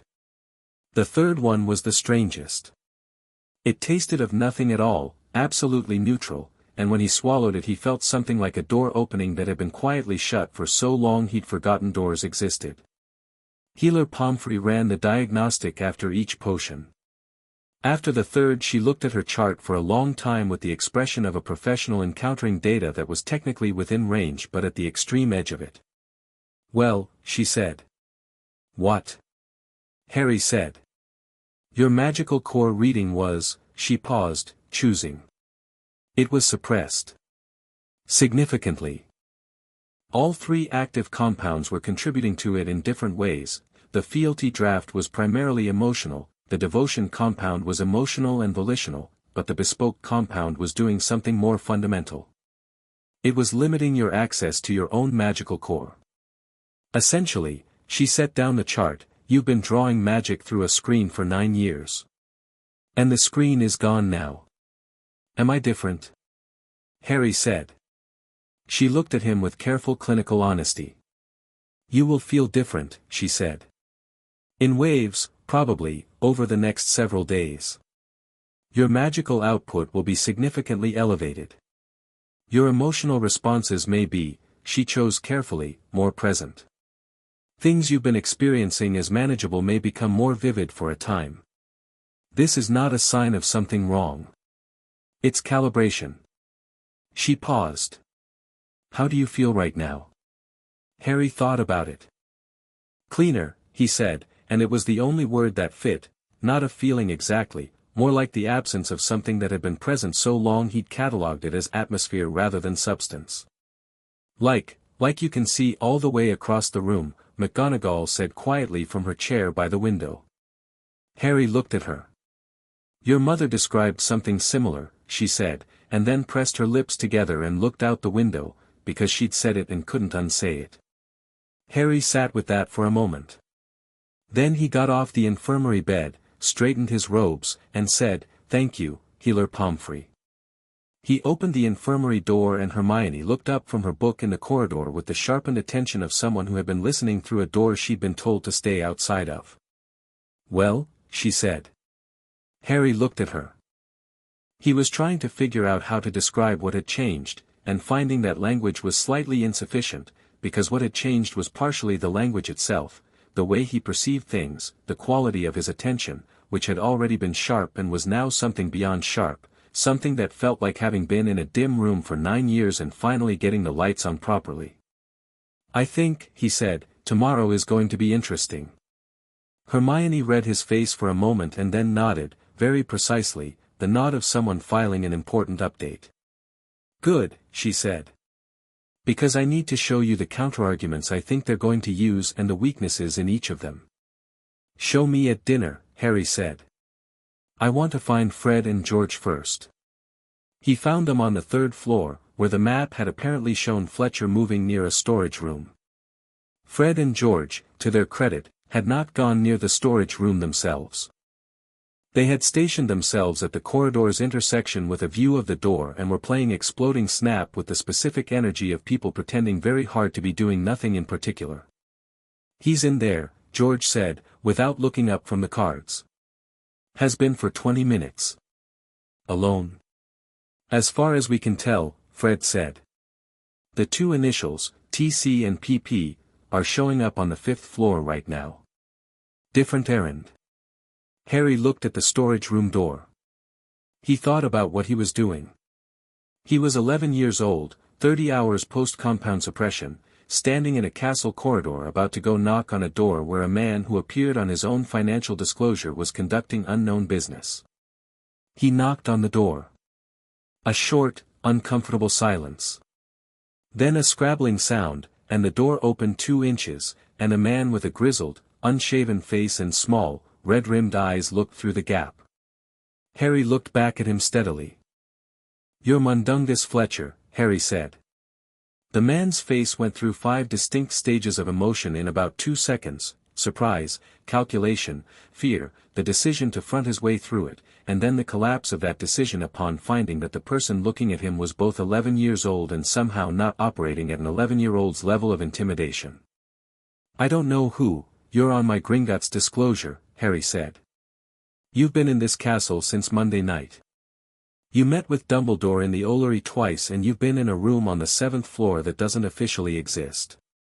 And you're Mundungus Fletcher, because Fred Weasley is standing behind me and his map says your name.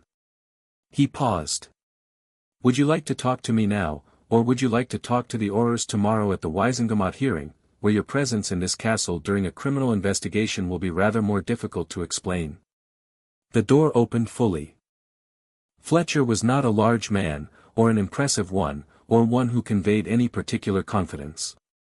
He was the kind of man who had spent a long time surviving on the edges of situations by being quick and useful and difficult to pin down, and who was now pinned down by an 11-year-old in a storage corridor and finding it remarkably hard to recover his footing. I wasn't doing nothing wrong, he said. I didn't say you were, Harry said. What were you doing in the 7th floor room? Fletcher's eyes moved to Fred and George and back to Harry. That's not something I can. Were you there to destroy evidence? Harry said. Fletcher's expression answered before his words did, a flash of something, not guilt exactly, more the expression of a man who has been close to something he should have been further from. No, he said. No, I was told to, I was supposed to, look. He leaned against the doorframe in the manner of a man making a decision. I was told to remove certain equipment from that room. Just, relocate it. Before anyone thought to look. Who told you? Silence. Fletcher, Harry said. I'm going to a Wiesengemot hearing tomorrow. What I know and what I can prove are currently two different things. If you tell me what you know, the gap between those things gets smaller, and I will tell Scrimgeour that you cooperated, which is significantly better for you than being the man who was found in a school conducting evidence removal during an active criminal investigation. Fletcher looked at him for a long moment with the calculating eyes of a man weighing specific risks against specific benefits. Dumbledore, he said finally, and it came out like something he'd been holding in his throat. Dumbledore told me. Said the room had materials that would complicate things. Said to move them to Nocturne, he knew a storage place. He shifted his weight. I wasn't going to do it. I went up there and I looked at the room and I thought, no. Not this time. Did you take anything? No. He met Harry's eyes directly for the first time. I didn't take anything. The room was, look, I've done some things in my time I'm not proud of, but that room had, there was a brewing log, right, a full brewing log with dates going back 9 years, and someone's notes in the margins, very precise, very, whoever did this work knew what they were doing and documented all of it, and when I read the dates and I thought about, he stopped. His jaw worked. I have a daughter, he said, and it landed in the corridor like something dropped from a height. She's 7. And I stood in that room and I read those dates and I thought about someone doing that to a 7-year-old, and he didn't finish the sentence. The brewing log is still there? Harry said. As far as I know. I didn't touch it. I shut the door and I came down here and I've been sitting in this storage room trying to decide what to do for 3 hours. I'll tell you what you're going to do, Harry said. You're going to let me arrange for Auror Shacklebolt to meet you here tonight. You're going to take him to the room, or wait for the room to appear, however it works, and you're going to show him the log and anything else that's in there. And you're going to give him a full account of what Dumbledore asked you to do and when he asked you to do it. And in exchange I will tell Scrimgeour that you came forward voluntarily and declined to remove the evidence despite being instructed to.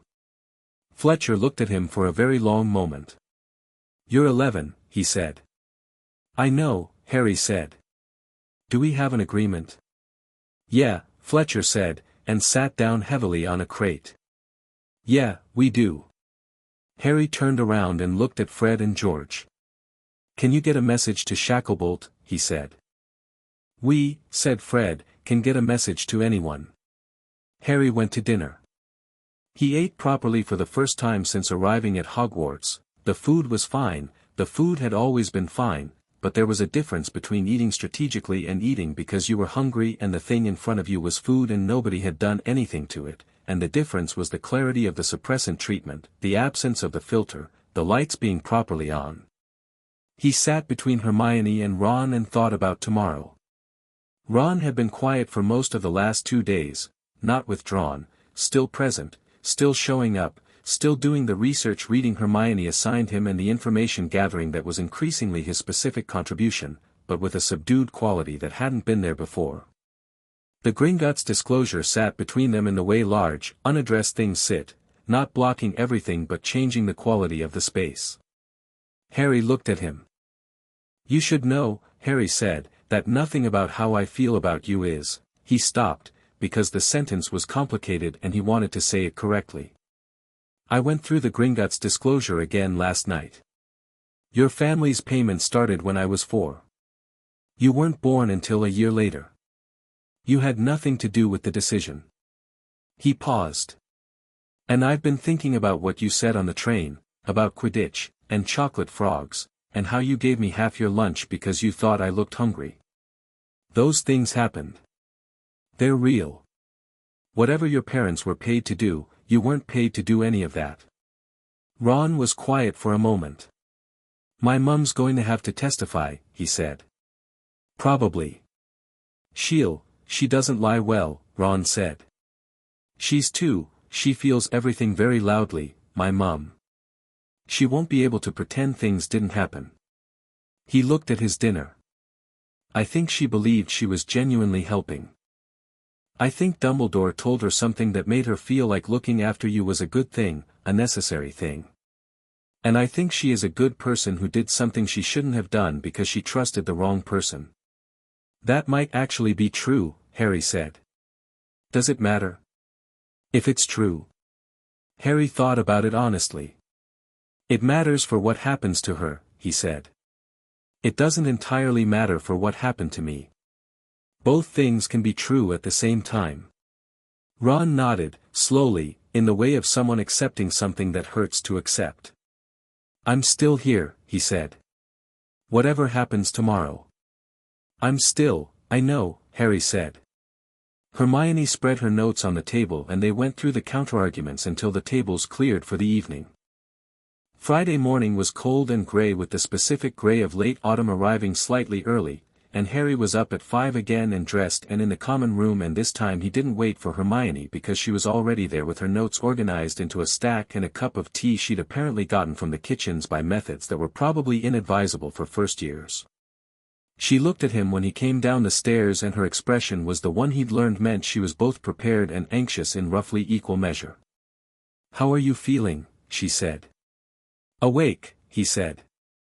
And he was, not in the thin, alert way of insufficient sleep and high stakes, but in a different way, the way of someone whose nervous system was calibrated properly for the first time and finding it surprisingly comfortable. The lights-on feeling had settled overnight from startling into simply present, simply real. He was here. He was himself. Whatever that meant. They left for London at 7, travelling by Floo from McGonagall's office, Harry's first time fluing, which was disorienting in the specific way of transportation that moves your body faster than your brain. He came out at the Ministry's public connection point in a cloud of soot, straightened his glasses, and looked at the atrium. The Ministry of Magic's main atrium was the kind of space designed to make people feel appropriately small, and it mostly succeeded: the fountain, the golden statues, the sense of institutional permanence. Harry looked at it with the same flat assessment he'd brought to everything this week and thought, built by people who wanted to feel larger than they are. Useful to remember. McGonagall was with him. Healer Pomfrey, who had travelled separately. Neville, whose grandmother was waiting for them in the atrium with the bearing of a woman who had put on her good hat and was prepared for war. Augusta Longbottom was small and formidable in equal measure, with a vulture on her hat that had, Harry thought, probably seen things, and eyes that assessed him in approximately 2 seconds and appeared satisfied with the result. Mr. Potter, she said. You're ready? Yes, Harry said. Good. She fell into step beside McGonagall. The hearing is in courtroom 10. The Wizengamot is convened in full, all 50 members, which is unusual for an emergency session and means someone important insisted on it. Dumbledore will not be present for the main session but will be called to give account afterward. You will speak first. What's the format? Harry said. The Chief Warlock opens. You give your account, uninterrupted, that's guaranteed under the witness charter. Then questions from the Wizengamot members.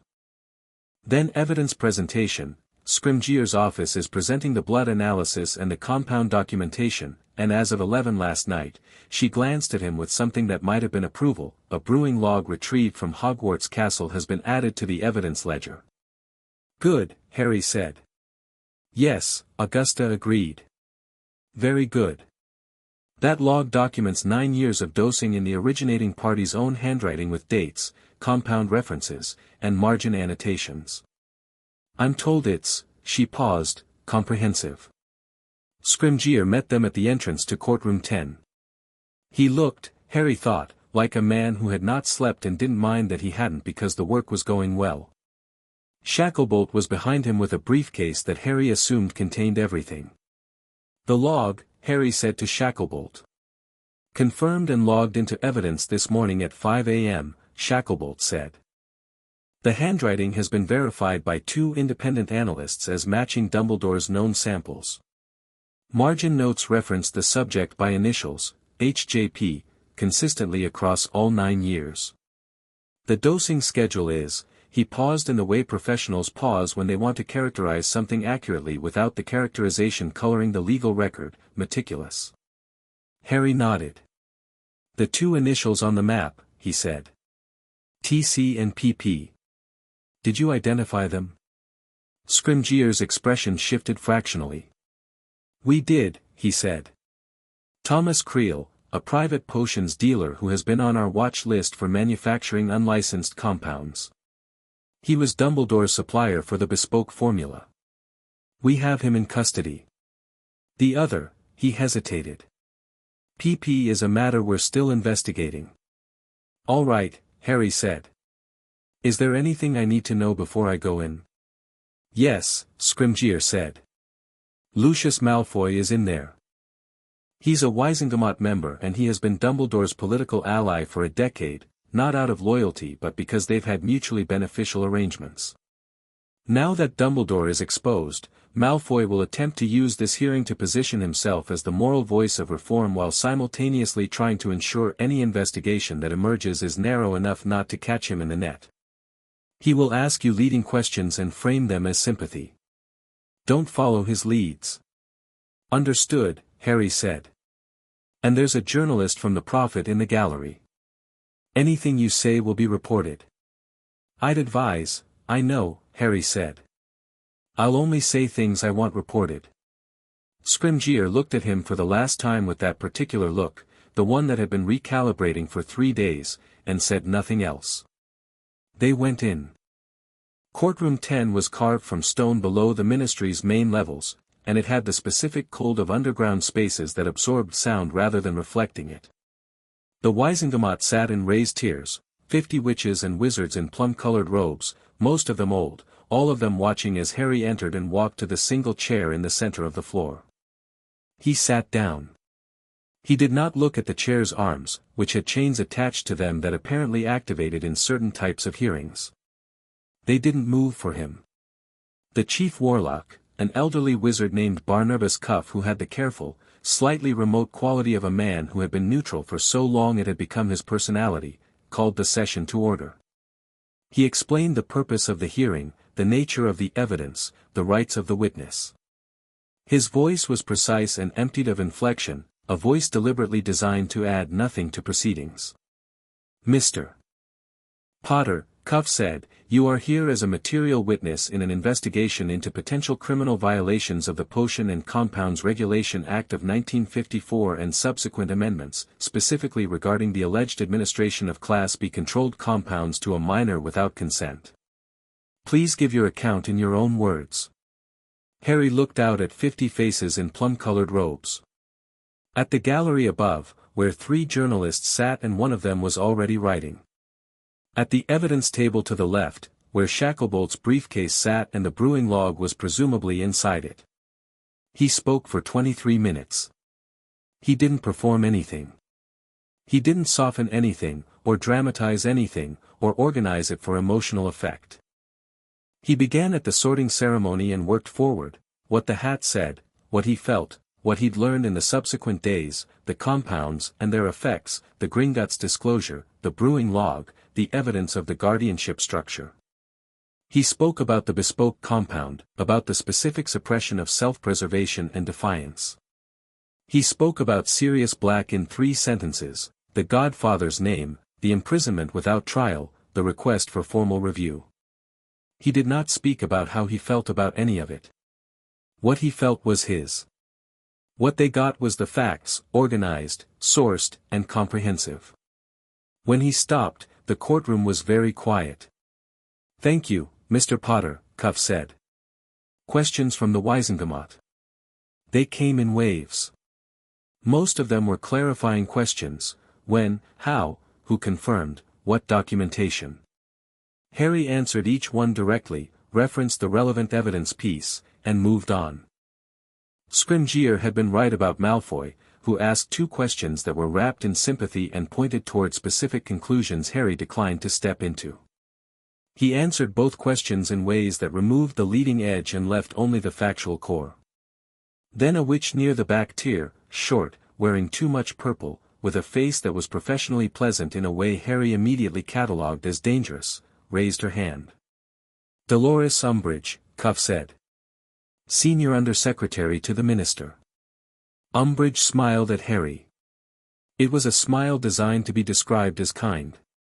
Mr. Potter, she said, in a voice that had been precision-engineered to sound like a nursery school teacher's, I think we can all agree that what you've described is deeply troubling, if accurate. Now, you are very young, and you have been through a great deal in a very short time.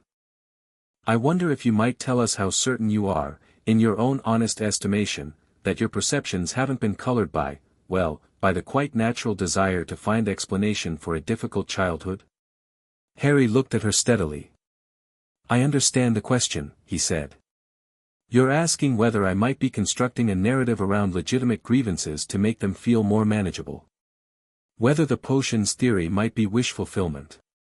He paused. The answer is that the potions theory is not a theory. It is the result of a blood analysis conducted by a St. Mungo's healer and documented in the Ministry's own evidentiary record. The compounds were present. They have been removed. The brewing log, which is in evidence, in the originating party's own hand, documents their administration over 9 years. He kept his eyes on her. I don't need to construct anything. The documentation does it. The pleasant smile didn't move on Umbridge's face, but something behind it did. Of course, she said. I simply meant, I understood what you meant, Harry said. The question was designed to shift attention from verifiable evidence to my subjective state, which is a way of making the witness rather than the evidence the subject of scrutiny. It's a useful technique. It didn't work.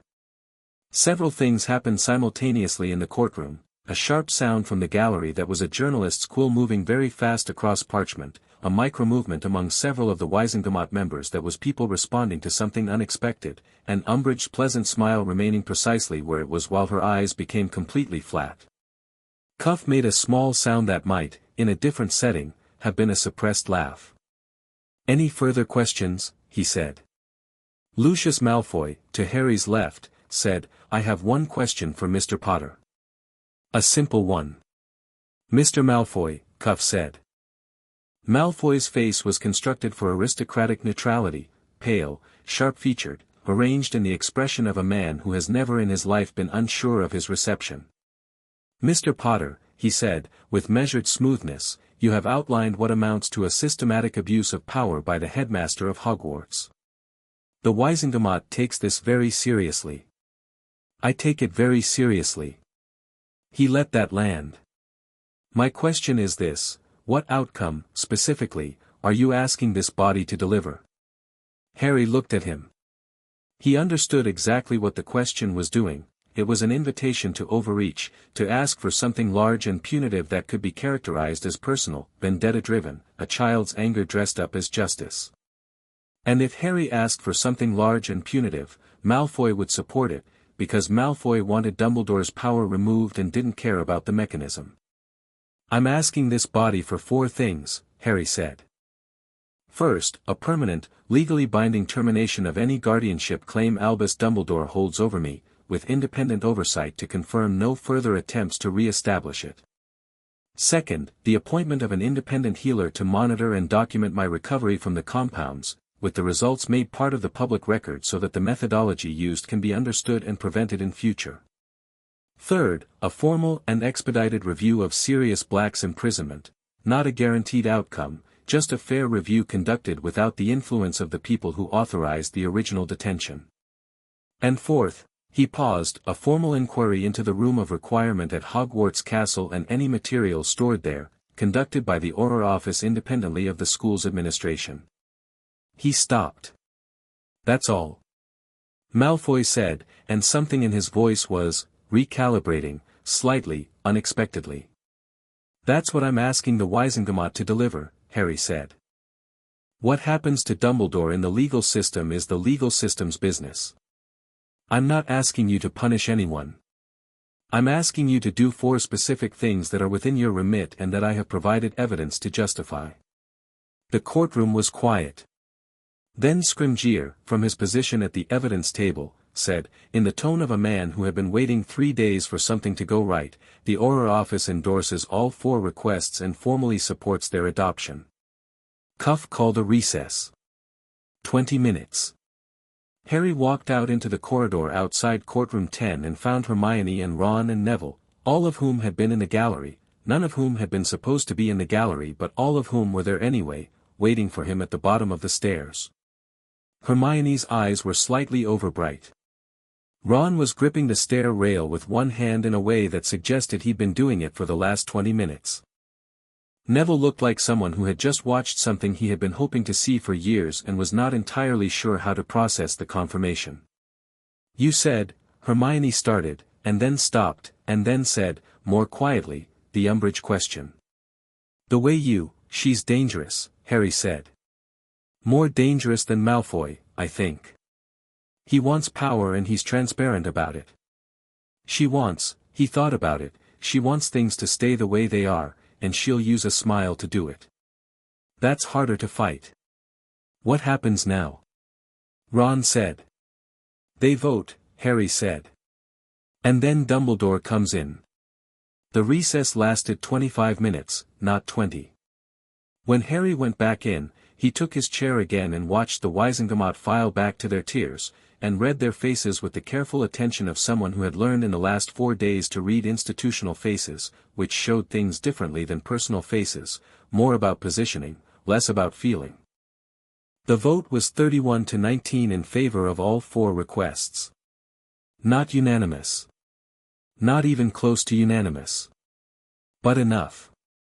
Cuff read the results in the same inflectionless voice he used for everything and announced that all 4 measures would be formalized within 48 hours. Then he said, the committee will now hear from Albus Percival Wulfric Brian Dumbledore. The door opened. Dumbledore walked in. He was wearing deep blue robes and his expression was the composed, sober expression of a man who had had 5 days to prepare for this moment and had used them. He walked to the chair in the center of the floor with a steady step, the step of someone who had stood in difficult rooms before and had usually been the most formidable thing in them. He sat down. He looked at Harry, who was now in the gallery with Neville and the others. McGonagall had managed the transition during the recess with a quiet efficiency Harry appreciated. Dumbledore's look was not calculating and not cold. It was something else, something Harry couldn't fully read and perhaps wasn't meant to read, the look of someone standing at the end of a long road and doing the accounting. Harry looked back. He held the look for a moment, and then he looked away first, and it wasn't defeat, it was the deliberate choice of someone who had said what needed saying and didn't need to say it again with his eyes. He looked at the evidence table, where the brewing log sat in its evidence bag, 9 years of careful documentation in a handwriting that had been confirmed as Dumbledore's own. Cuff began the questioning. Dumbledore answered every question in the same measured, deliberate way he'd spoken in his office, honest about the facts, careful about the framing, the voice of a man giving an account while simultaneously narrating the moral context in which the account existed. He said the potions were real. He said I administered them, or arranged their administration. He said I believed I was protecting Harry from the specific dangers of his position, which were extraordinary and which I believed could not be managed any other way. He said I understand that the law sees this differently. I understand that what I believed to be protection was experienced as something else. He was compelling. He was convincing. Several of the Wizengamot members were visibly wrestling with him, with the gap between what they felt for him and what the evidence required of them. And then one of the Wizengamot members, of which Harry didn't know, middle-aged, who had voted in the majority, who had been taking notes through the entire proceedings, asked a question that nobody had asked yet. Professor Dumbledore, she said. The bespoke compound. The one designed specifically for Mr. Potter's developing magical core. Could you tell us who designed it? Silence. You have certified potions mastery, she said. You hold the record for the highest documented NEWT potions grade in Hogwarts history. You are one of perhaps 6 people in Britain with the skill to design an original compound of this complexity. She looked at him steadily. Did you design it yourself? Dumbledore looked at her for a long moment. Yes, he said. The courtroom held its breath.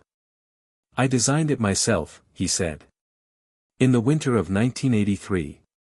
I designed it specifically for Harry because the existing compounds were insufficient. They were too blunt. They were affecting things I didn't want affected, his intelligence, his curiosity, his capacity for joy. I wanted something more precise. He paused. I wanted to protect him without diminishing him. The gallery above the courtroom was absolutely silent. Harry, sitting between Neville and Ron, was very still. I wanted to protect him without diminishing him. He sat with that sentence in the specific way you sit with things that are both terrible and true. Because that was it, wasn't it? That was the honest thing underneath all of it, the thing that made this different from simple malice. Dumbledore had sat down in the winter of 1983, when Harry was 3 years old, and had thought carefully about how to control him and had cared enough while doing it to make the cage comfortable, to make the lock gentle, to design the shackle around the shape of his wrist. That made it worse, Harry thought. Not better. He looked at the evidence table one more time. 34 potions. 9 years. One designed in the winter of 1983 by someone who loved the thing he was caging. Harry breathed. Outside the ministry, the grey sky was doing its slow work toward dusk, and the city was full of people going about things that had nothing to do with courtrooms or compounds or the specific cost of loving something and deciding for it rather than trusting it to decide for itself. Harry breathed. Tomorrow, he thought, would be different. Chapter 5, What Loyalty Really Costs. The Wizengamot ruling hit the Daily Prophet the next morning in 4-inch type. Harry read it at the Gryffindor table while eating a full breakfast, eggs, toast, fruit, all of it, the hunger of someone whose body had decided that now the chemical interference was gone it was going to have opinions about nutrition, and the headline was exactly what he'd expected: Wizengamot rules against Dumbledore. 4 remedies granted. Chief Warlock opens formal inquiry. Below it, a smaller headline that was doing more work than its placement suggested: Headmaster confirms bespoke compound designed personally. I wanted to protect him without diminishing him, says Dumbledore. That sentence had made it into print exactly as spoken. The journalist had been good enough to understand that no editorial edition could improve it. Harry set the paper down and looked at his eggs. Ron sat across from him and was conspicuously not reading his own copy of the paper, which was folded beside his plate with the headline facing down. He'd been doing that since they arrived in the Great Hall, arriving early, sitting across from Harry, making the deliberate choice of proximity that Harry understood was Ron saying something he hadn't found words for yet. Your mum old? Harry said. Ron's jaw moved. Last night. Late. He looked at his plate. She wants to come to Hogwarts. She wants to, she said she wants to talk to you directly. That she should have done it sooner and she's been a coward about it. Harry absorbed this. What do you think, he said carefully. About her coming? I think, Ron stopped. Started again. I think she's going to cry, and when she cries it's like being caught in something, like you feel guilty even when you're not the guilty one. She has that, he gestured vaguely at his own face, she has that way of crying where you immediately want to fix it, and I don't want you to feel like you have to fix it when she's the one who, he stopped again. I don't know what she knew. That's the thing I keep getting stuck on. I don't know how much she knew versus how much she was told a story and believed it. We'll find out, Harry said. But she should come if she wants to. I'll talk to her. Ron looked at him. You don't have to. I want to, Harry said, and examined the sentence as he said it for the first time in days without wondering whether wanting was engineered or real, because the suppressant treatment had changed the quality of his wanting, made it more textured, more specifically his. He wanted to talk to Molly Weasley. He wanted to understand what she'd known and how she'd justified it, and whether the warmth he'd felt toward her on the train, seeing the photograph of the family in his Hogwarts letter, had been wholly chemical, or whether some part of it had been the reasonable response of a lonely child to the image of a loud, messy family that looked like it laughed a lot. Both things could be true. He was getting better at holding both things. "Okay," Ron said. He picked up his fork. He ate. The normalcy of it, two boys eating breakfast, one of them with a paper folded headline down, the ordinary choreography of the morning, felt valuable to Harry in a way he hadn't expected. Not despite the difficulty, but alongside it. Hermione arrived 6 minutes later with Neville and 3 books and the expression of someone who had woken up at 4:30 to think about something and had been thinking about it for 3 hours and needed to share. "The formal inquiry," she said, sitting down and opening the Prophet to the relevant section, "is different from the emergency hearing. The hearing was about establishing record. The inquiry is about determining formal legal response. It's a full investigation with subpoena power, which means anyone Scrimgeour identifies as relevant can be compelled to testify. That includes," she looked at Harry over the paper, "the Dursleys. Muggle witnesses in a Wizengamot inquiry?" Neville said. "There's a provision," she said. "I found it at 4 this morning.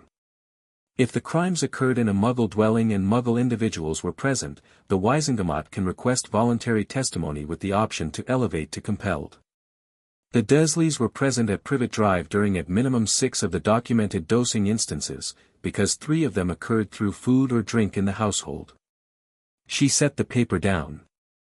"They'll be asked to testify." Harry thought about his aunt's face. About the specific rigidity of Petunia Dursley, the way she moved through her life with the controlled tension of someone who had decided that if she held everything tightly enough nothing bad could get in, including the knowledge of things she'd chosen not to know.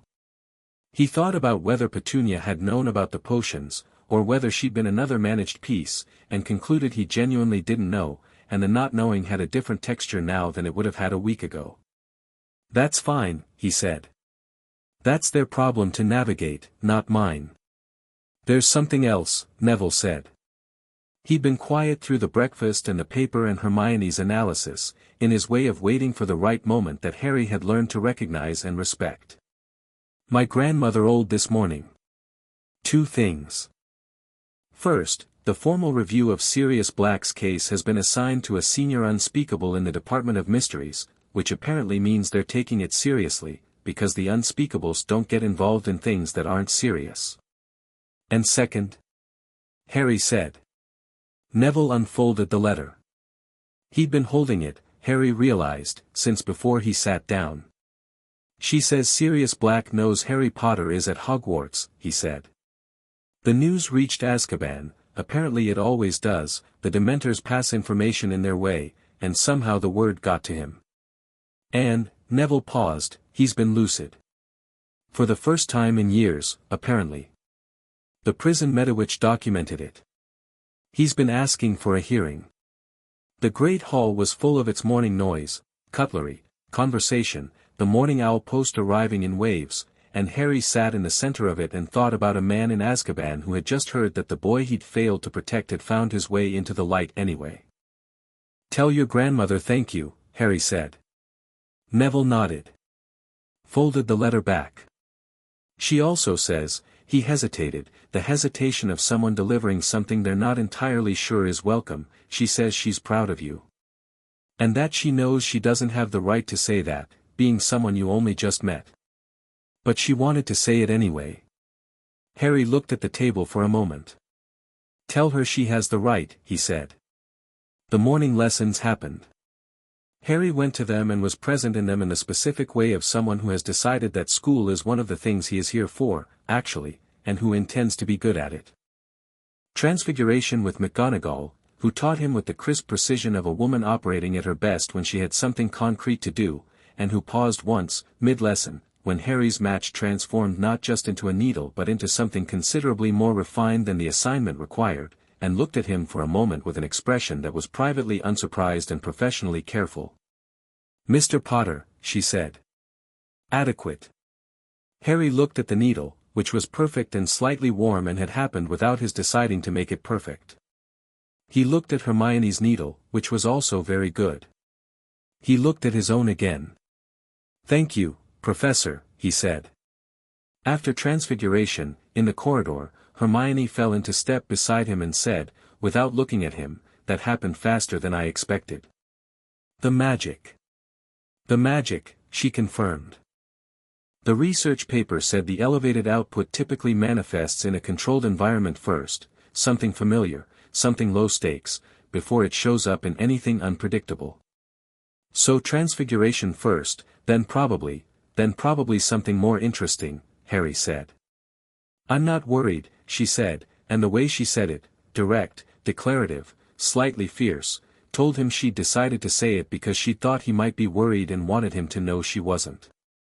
He found this touching in a way he didn't examine too carefully because Hermione Granger would find it unbearable if he was touched by her expressing confidence in him and would probably cover the entire thing with a book recommendation. "I'm not either," he said. "Good," she said. And that was that. Potions was third period. Snape taught the way Harry was beginning to understand. Snape taught everything, with a kind of weaponized expertise, using knowledge as a blade kept deliberately sharp, treating student inadequacy as a personal affront to the subject itself. He moved through the dungeon classroom with the fluid economy of someone who had spent a long time in a small space and knew every inch of it. He did not address the events of the week directly. He did not address Harry directly for the first 40 minutes of the lesson, which was itself a statement. And then he did. "Potter," Snape said, appearing at Harry's elbow while Harry was adding powdered bicorn horn to his cauldron in the careful quantities Hermione had recommended during the pre-lesson briefing she'd apparently decided was going to be a permanent feature of their mornings. "Your cutting is uneven." Harry looked at his cutting. It was not uneven. He'd been cutting carefully and methodically for 15 minutes and every piece was the same size. He didn't say this. "Correct it," Snape said, and began to move away. "Professor," Harry said. Snape stopped. He turned with the specific quality of someone who had not expected to be called back and was deciding, in real time, how to receive it. "I wanted to ask about the bespoke compound," Harry said. "The one in my blood. Thomas Creel manufactured it, but Dumbledore designed it. I've read everything I can find about bespoke compound design and I understand the theory, but there's a gap in my understanding. The compound was designed to suppress specific emotional responses without affecting cognition or curiosity. That level of precision, targeting specific neuromagical pathways, that's extremely advanced." Snape was very still. "I'm asking," Harry said, "because I want to understand what was done to me at a technical level. Not just the legal level, not just the emotional level. The actual mechanics." He paused. "You have a potions mastery. You might be one of the people who could explain it." The dungeon was quiet. The other students had the careful stillness of people trying very hard not to be the reason anything stopped. Snape looked at Harry with an expression that was a complex tectonic event, several things moving at once, several things Harry couldn't read, and underneath them something that the compound removal had apparently calibrated Harry to perceive with new clarity, something that was not warmth and not approval but was something older and more reluctant. "After class," Snape said. 3 minutes only." And he turned and moved to the next bench. Hermione, on Harry's left, was looking at her cauldron with the intense concentration of someone who had heard everything and was pretending she hadn't. "Interesting choice," she murmured. "He knows something," Harry said quietly, adding the bicorn horn. "He's been watching me since the sorting. Not the way everyone else watches me. He watches me like someone who is deciding what something costs." "He knew your mother," Neville said, from Harry's other side. Neville had ended up in this particular row through a sequence of events that seemed to have involved him simply sitting where Harry sat and nobody objecting. "My gran mentioned it. They were at school together." Harry looked at his potion, which was developing correctly, the precise silvery shade it was supposed to be at this stage. He thought about a thin, dark boy who had known a girl with green eyes at school, and thought about what it meant to spend 30 years working for the man who'd managed her son's chemistry. He thought about the complexity of what people were, and how a person could hold contradictions without resolving them, and wondered if that was something Snape had been doing for a very long time. After class, as the other students filed out, Harry stayed. He sat at his bench and waited. Snape stood at the front of the room, his back to Harry, cleaning the demonstration cauldron with the precise movements of a man doing something familiar while thinking about something else. "The compound you're asking about," Snape said, without turning, "is unlike anything in the published literature because it was never submitted for publication. I have seen the original research notes." Harry went still. "Not recently," Snape said, with the cadence of a man preempting a question. 15 years ago. Dumbledore shared them with me in the context of, it doesn't matter the context. I saw them. I understood the mechanism." He paused. "It operates on the limbic magical interface, which is the system that translates emotional state into magical output. In standard potions terms, most compulsion brews work on either the emotional layer or the magical layer but not both simultaneously. This compound worked on the junction between them. So it could affect magical output by affecting emotion," Harry said. "Yes." Snape finally turned. He looked at Harry with his direct, flat, somewhat withering gaze, and Harry looked back with the new quality of attention that had been developing since Thursday morning. Suppressing specific emotions, defiance, self-preservation instinct, also suppressed the magical outputs those emotions would naturally produce. A child who felt no instinct toward self-preservation would not produce the kind of ambient protective magic that develops naturally in children who feel threatened. He paused. "You produced very little of it at Privet Drive. I checked the ambient readings twice because I didn't believe the first result." "You were monitoring me at Privet Drive," Harry said. Snape's expression did something. "Several people were," he said. "Some at Dumbledore's direction. I operated independently of that arrangement after 1987. "Why?" Snape was quiet for a moment. Then he said, in the tone of a man delivering information he has decided to deliver and is going to deliver without embellishment, "Because your mother was my friend, and she would have found the arrangement intolerable, and I found I agreed with her." Harry held that. He held it carefully, the way you hold something that has weight. "You knew what was being done," Harry said. "I suspected," Snape said. "The ambient readings were not consistent with a child developing normally. I did not have the specific evidence, the blood analysis, the log, and without specific evidence I did not have grounds to act." He paused. "I am aware that is insufficient. I have been aware of that for some time. What will you do now?" Harry said. "I will provide a full technical account of the compound's mechanism to the inquiry," Snape said. "I have already contacted Scrimgeour's office. I will not characterize my role as anything other than what it was." His chin lifted fractionally. "I will not ask for your forgiveness or your understanding. I mention it only because you asked, and you appear to be someone who prefers complete information." "Yes," Harry said. "I do." He stood, gathering his bag. "Can I ask one more thing?" "You appear to be asking regardless," Snape said. "When you were monitoring me at Privet Drive," Harry said, "before 1987, when you were still operating under Dumbledore's direction, did you ever see me? Or just the readings?" Snape was quiet for several seconds. "Once," he said. "You were 4. You were in the garden." He paused, and the pause was the length of a sentence being weighed and either said or not. He said it. "You were building something out of sticks and stones. Some kind of structure. Very systematic. You'd been at it for an hour. When the structure fell you looked at it for a moment and then started rebuilding from where it had collapsed rather than starting over." He looked at Harry with eyes that had their own kind of weight. "I remember finding it noteworthy." Harry held his gaze for a moment. "Thank you, Professor," he said. And he meant it for more than the information. He went to lunch. Molly Weasley arrived at 3 o'clock. McGonagall brought her to a small sitting room off the main corridor, the kind of room that appeared to exist for exactly this kind of meeting: 2 armchairs, a fire, a table with tea, things that were probably the castle's attempt at emotional support. Harry went with Ron, who had been increasingly quiet all morning and whose attempts at normal conversation had become shorter and more effortful as the hour approached. Molly Weasley was exactly what Harry had expected from the photograph he'd seen and the warmth he'd felt at a distance that might have been chemical and might have been real and was probably some irreducible mixture of both. She was a short, stout woman with red hair going slightly orange at the temples, wearing robes that were clean and carefully pressed but had been mended at the cuffs, and she had the specific energy of a person for whom love was an active verb, a thing she did constantly and urgently, directed outward at everything she could reach.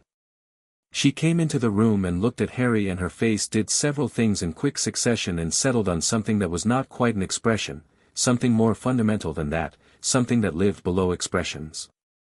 "Harry," she said. "Mrs. Weasley," Harry said. She sat in one of the armchairs. Ron sat in the other. Harry took a chair he'd pulled from near the wall and placed at the right angle to see both of them. "I need to tell you things," she said. She said it plainly, without the construction of an introduction, and Harry respected that. "And I need you to know before I start that I have spent the last 5 days going back through every moment and trying to be honest with myself about what I knew and what I told myself, and those are different things." "Go ahead," Harry said. She told him. It took 40 minutes, and Harry listened to all of it: the initial contact from Dumbledore when Ron was a baby, the warm, reasonable framing of it, the way the headmaster had explained that Harry Potter was going to need friends who understood the wizarding world, children who could show him what family looked like, people who could be genuinely present in his life rather than appointed guardians. The quarterly owl from Dumbledore updating the family on Harry's situation at Privet Drive. The annual payment from the trust vault, not large, she said, and her voice had a specific quality on those words, the quality of someone who has examined their own rationalizations, not large, but we needed it, and I told myself that was separate from caring about you genuinely, which I did. I do, I know, Harry said. You can't possibly know, I mean I know you believe it, Harry said carefully. Whether the caring was influenced by what Dumbledore told you about me, the image he constructed, whether he shaped how you felt about me before you met me, I don't know that. And I don't think you fully know that either. But I believe that when you felt warmth toward me it was real warmth, whatever constructed the occasion for it. Molly Weasley looked at him with red-rimmed eyes. That's very generous, she said. It's just accurate, Harry said. I'm not being generous. I'm trying to understand what actually happened. Ron was very still in his chair. Harry could see him listening to his mother talk about things he hadn't known with the specific quality of a child discovering that parents are people who made decisions before you existed, decisions with consequences that landed on you without your consent. It was a version of what Harry had spent the week processing, scaled differently but structurally similar. I'm going to testify, Molly said. To the inquiry. I'm going to tell them everything. She looked at her hands. Arthur says, my husband says I should speak to a solicitor first, about what I'm liable for. And I should. But I wanted to tell you first, directly, because, she stopped. Because that's the least I owe you. Thank you, Harry said. Ron, she said, looking at her youngest son, and her voice had shifted into something more private and more afraid, the voice of a mother reading her child's face and not being entirely sure what she's reading. Are you? I'm fine, Mum, Ron said. And then, after a pause, I'm going to be fine. I just need, he stopped, and picked up the sentence from a different direction, Harry is my friend. I want you to know that. Whatever else is complicated, that part isn't. Molly Weasley pressed her hand to her mouth for a moment. Harry looked at Ron, and Ron looked back at him, and there it was, the thing that had been building for 5 days, the question of whether what was between them could survive its own origins, and it was still there, intact, perhaps more real for having been tested. Not chemical. Not constructed. Just two boys who'd shared a train compartment and chocolate frogs and found that they fit together in the specific way people fit together when they're genuinely complementary, which is rare enough to be worth keeping. After Molly left, having drunk 2 cups of tea and straightened herself methodically back to functional, the self-repair of someone practiced at emotional landings, Harry and Ron sat in the small room for a few minutes without talking. The fire had burned down to comfortable orange coals. Outside the sitting room window, the grounds were doing their early evening thing, the light going gold and low across the lawn toward the lake. She said Dumbledore told her you liked treacle tart, Ron said. I don't, Harry said. Ron looked at him. What? I don't like treacle tart. I've never had treacle tart. I've had it twice since I got here and both times I thought it was, he considered, sweet in the wrong direction. Too heavy. Ron stared at him. Then he made a sound that was initially not quite a laugh and then became one, building from somewhere that had clearly needed to release something and was using this as the exit. It was a ridiculous laugh, the slightly unhinged laugh of a week's worth of tension finding an outlet through the specific absurdity of learning that the emotional manipulation of a small child had included incorrect snack preferences.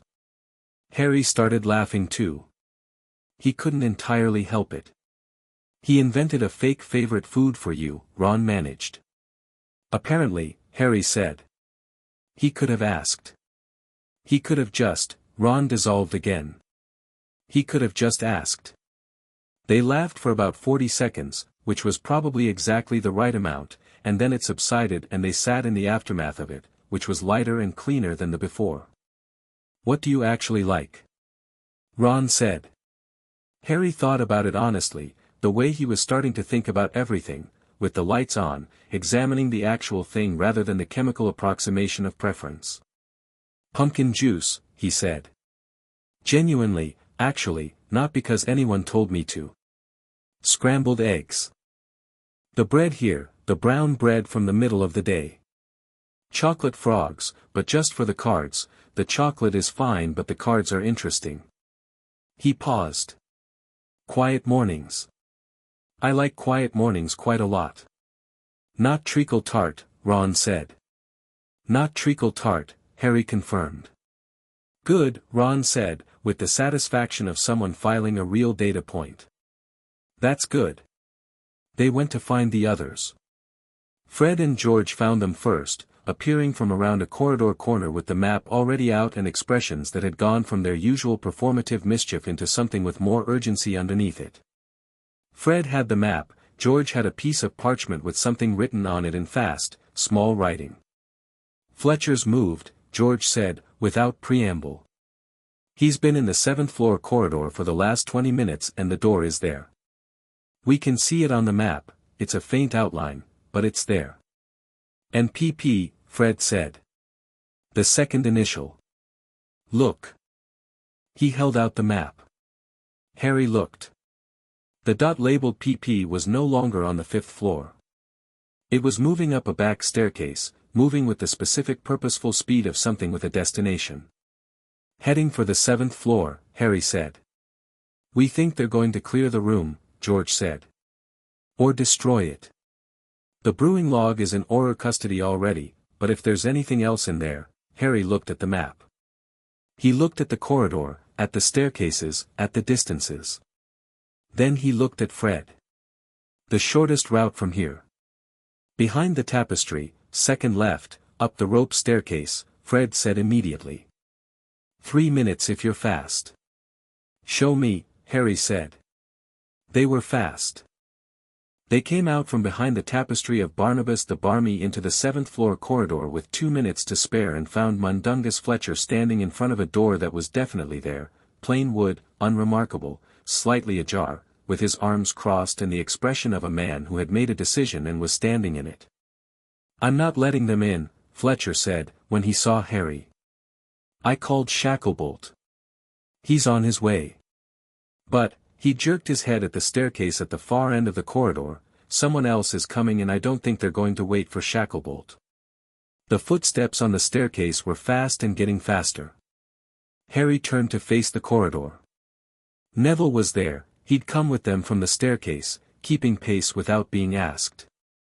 Hermione was there, slightly out of breath, with her wand already in her hand because Hermione Granger was never caught without her wand. Ron, Fred, George, ranged along the corridor behind Harry. The figure that came up the staircase and into the corridor was not who Harry had expected. It was Professor Quirrell. The defense against the dark arts post that had been vacant. The professor who hadn't been appointed yet when McGonagall had mentioned the position. The PP on the map, not, as it turned out, because Quirrell was concealing his name, but because the map showed his name as Professor P. Quirrell and the dot was sized for initials. Quirrell stopped at the top of the staircase. He was wearing a purple turban, unusual, something Harry had noticed at the staff table and filed without context, and he had the look of a man who had been moving quickly and had not expected to find 7 people in the corridor. His face was pale and his stammer, which Harry had heard about from Percy's comments over the past week, was absent entirely. He looked at Harry. Harry looked back. The castle did something in that moment, a very subtle thing, the kind of thing you wouldn't notice with a suppressed magical core, the kind of thing that required the lights to be on properly. A pressure. A warmth. A warning, something old in the stone around them, the 1,000-year-old absorbed magic of a building that had opinions about what happened in its corridors. Harry felt it clearly. He had felt something similar in the dungeon corridor on Tuesday when they'd passed near the restricted storage area, a faint, wrong note, something that didn't fit the ambient register of the castle. He'd logged it and moved on. He wasn't moving on this time. "You don't want to go in that room," Harry said to Quirrell. He said it neutrally, without threat, the statement of someone describing a factual situation. Quirrell's chin lifted. The stammer was still absent. "Mr. Potter," he said, and his voice was different from the voice Harry had heard him use in the corridors earlier in the week, when he'd been doing the scattered, nervous performance of a man overwhelmed by his position. Flat. Assured. "You are a child standing in a corridor. You are not an obstacle." "I'm an obstacle," Fletcher said, from beside the door. "You are a cowardly opportunist who will step aside when he understands the alternative," Quirrell said, without looking at him. Harry took a step forward. Quirrell looked at him, a full, assessing look, the look of someone recalibrating threat levels, and something moved behind his eyes that Harry didn't have a name for, something that made the castle's warning note sharpen. "Stop," Harry said. It came out different from how he'd intended. Not louder, not forceful in the way of raised voices, but with something underneath it, some additional frequency, the way a bell has overtones that linger after the struck note ends. Harry felt it come out of him and registered it as new, post-suppressant, the elevated output Hermione had predicted manifesting not as flashy magic but as something more fundamental, the simple, clear assertion of will translated directly into magical presence. Quirrell stopped. He stopped the way people stop when they've walked into a space and found it occupied by something they hadn't assessed correctly.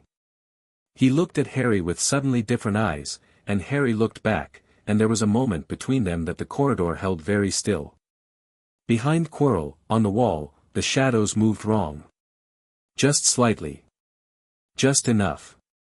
Harry's new clarity registered it and catalogued it and sat with the implication, which was large and required more information than he currently had, and filed it for later with the specific priority tag of important, do not forget, revisit immediately. Footsteps on the staircase, different footsteps, the fast purposeful steps of someone with authority coming from below. Shacklebolt appeared at the top of the stairs. He took in the corridor in one sweep, the students, Fletcher at the door, Quirrell facing Harry, and his hand was on his wand before he'd finished the sweep but not drawn, the posture of someone fully prepared and not yet requiring escalation. "Professor Quirrell," Shacklebolt said. "Auror Shacklebolt, Ministry of Magic. I'll need you to step away from the corridor." Quirrell's posture held for 2 more seconds. Then something shifted, a calculation completing, a decision being made, the particular release of someone choosing to wait rather than push. He stepped to the side of the corridor with the measured ease of someone who had never been running anywhere, who had simply been walking and happened to have been walking toward a door. Of course, he said, and the stammer was back. I heard voices, I.W. wondered. Thank you, Shacklebolt said. He didn't believe it. His face was professional enough to make it invisible to most people, but Harry wasn't most people. Shacklebolt sealed the room with 3 precise wand movements and called for ministry backup in 2 words Harry didn't catch, and the crisis, if it had been a crisis, was contained. Quirrell left the corridor with his hands clasped behind his back and his tread even and his face wearing the slightly confused expression of a man who had wandered somewhere accidentally.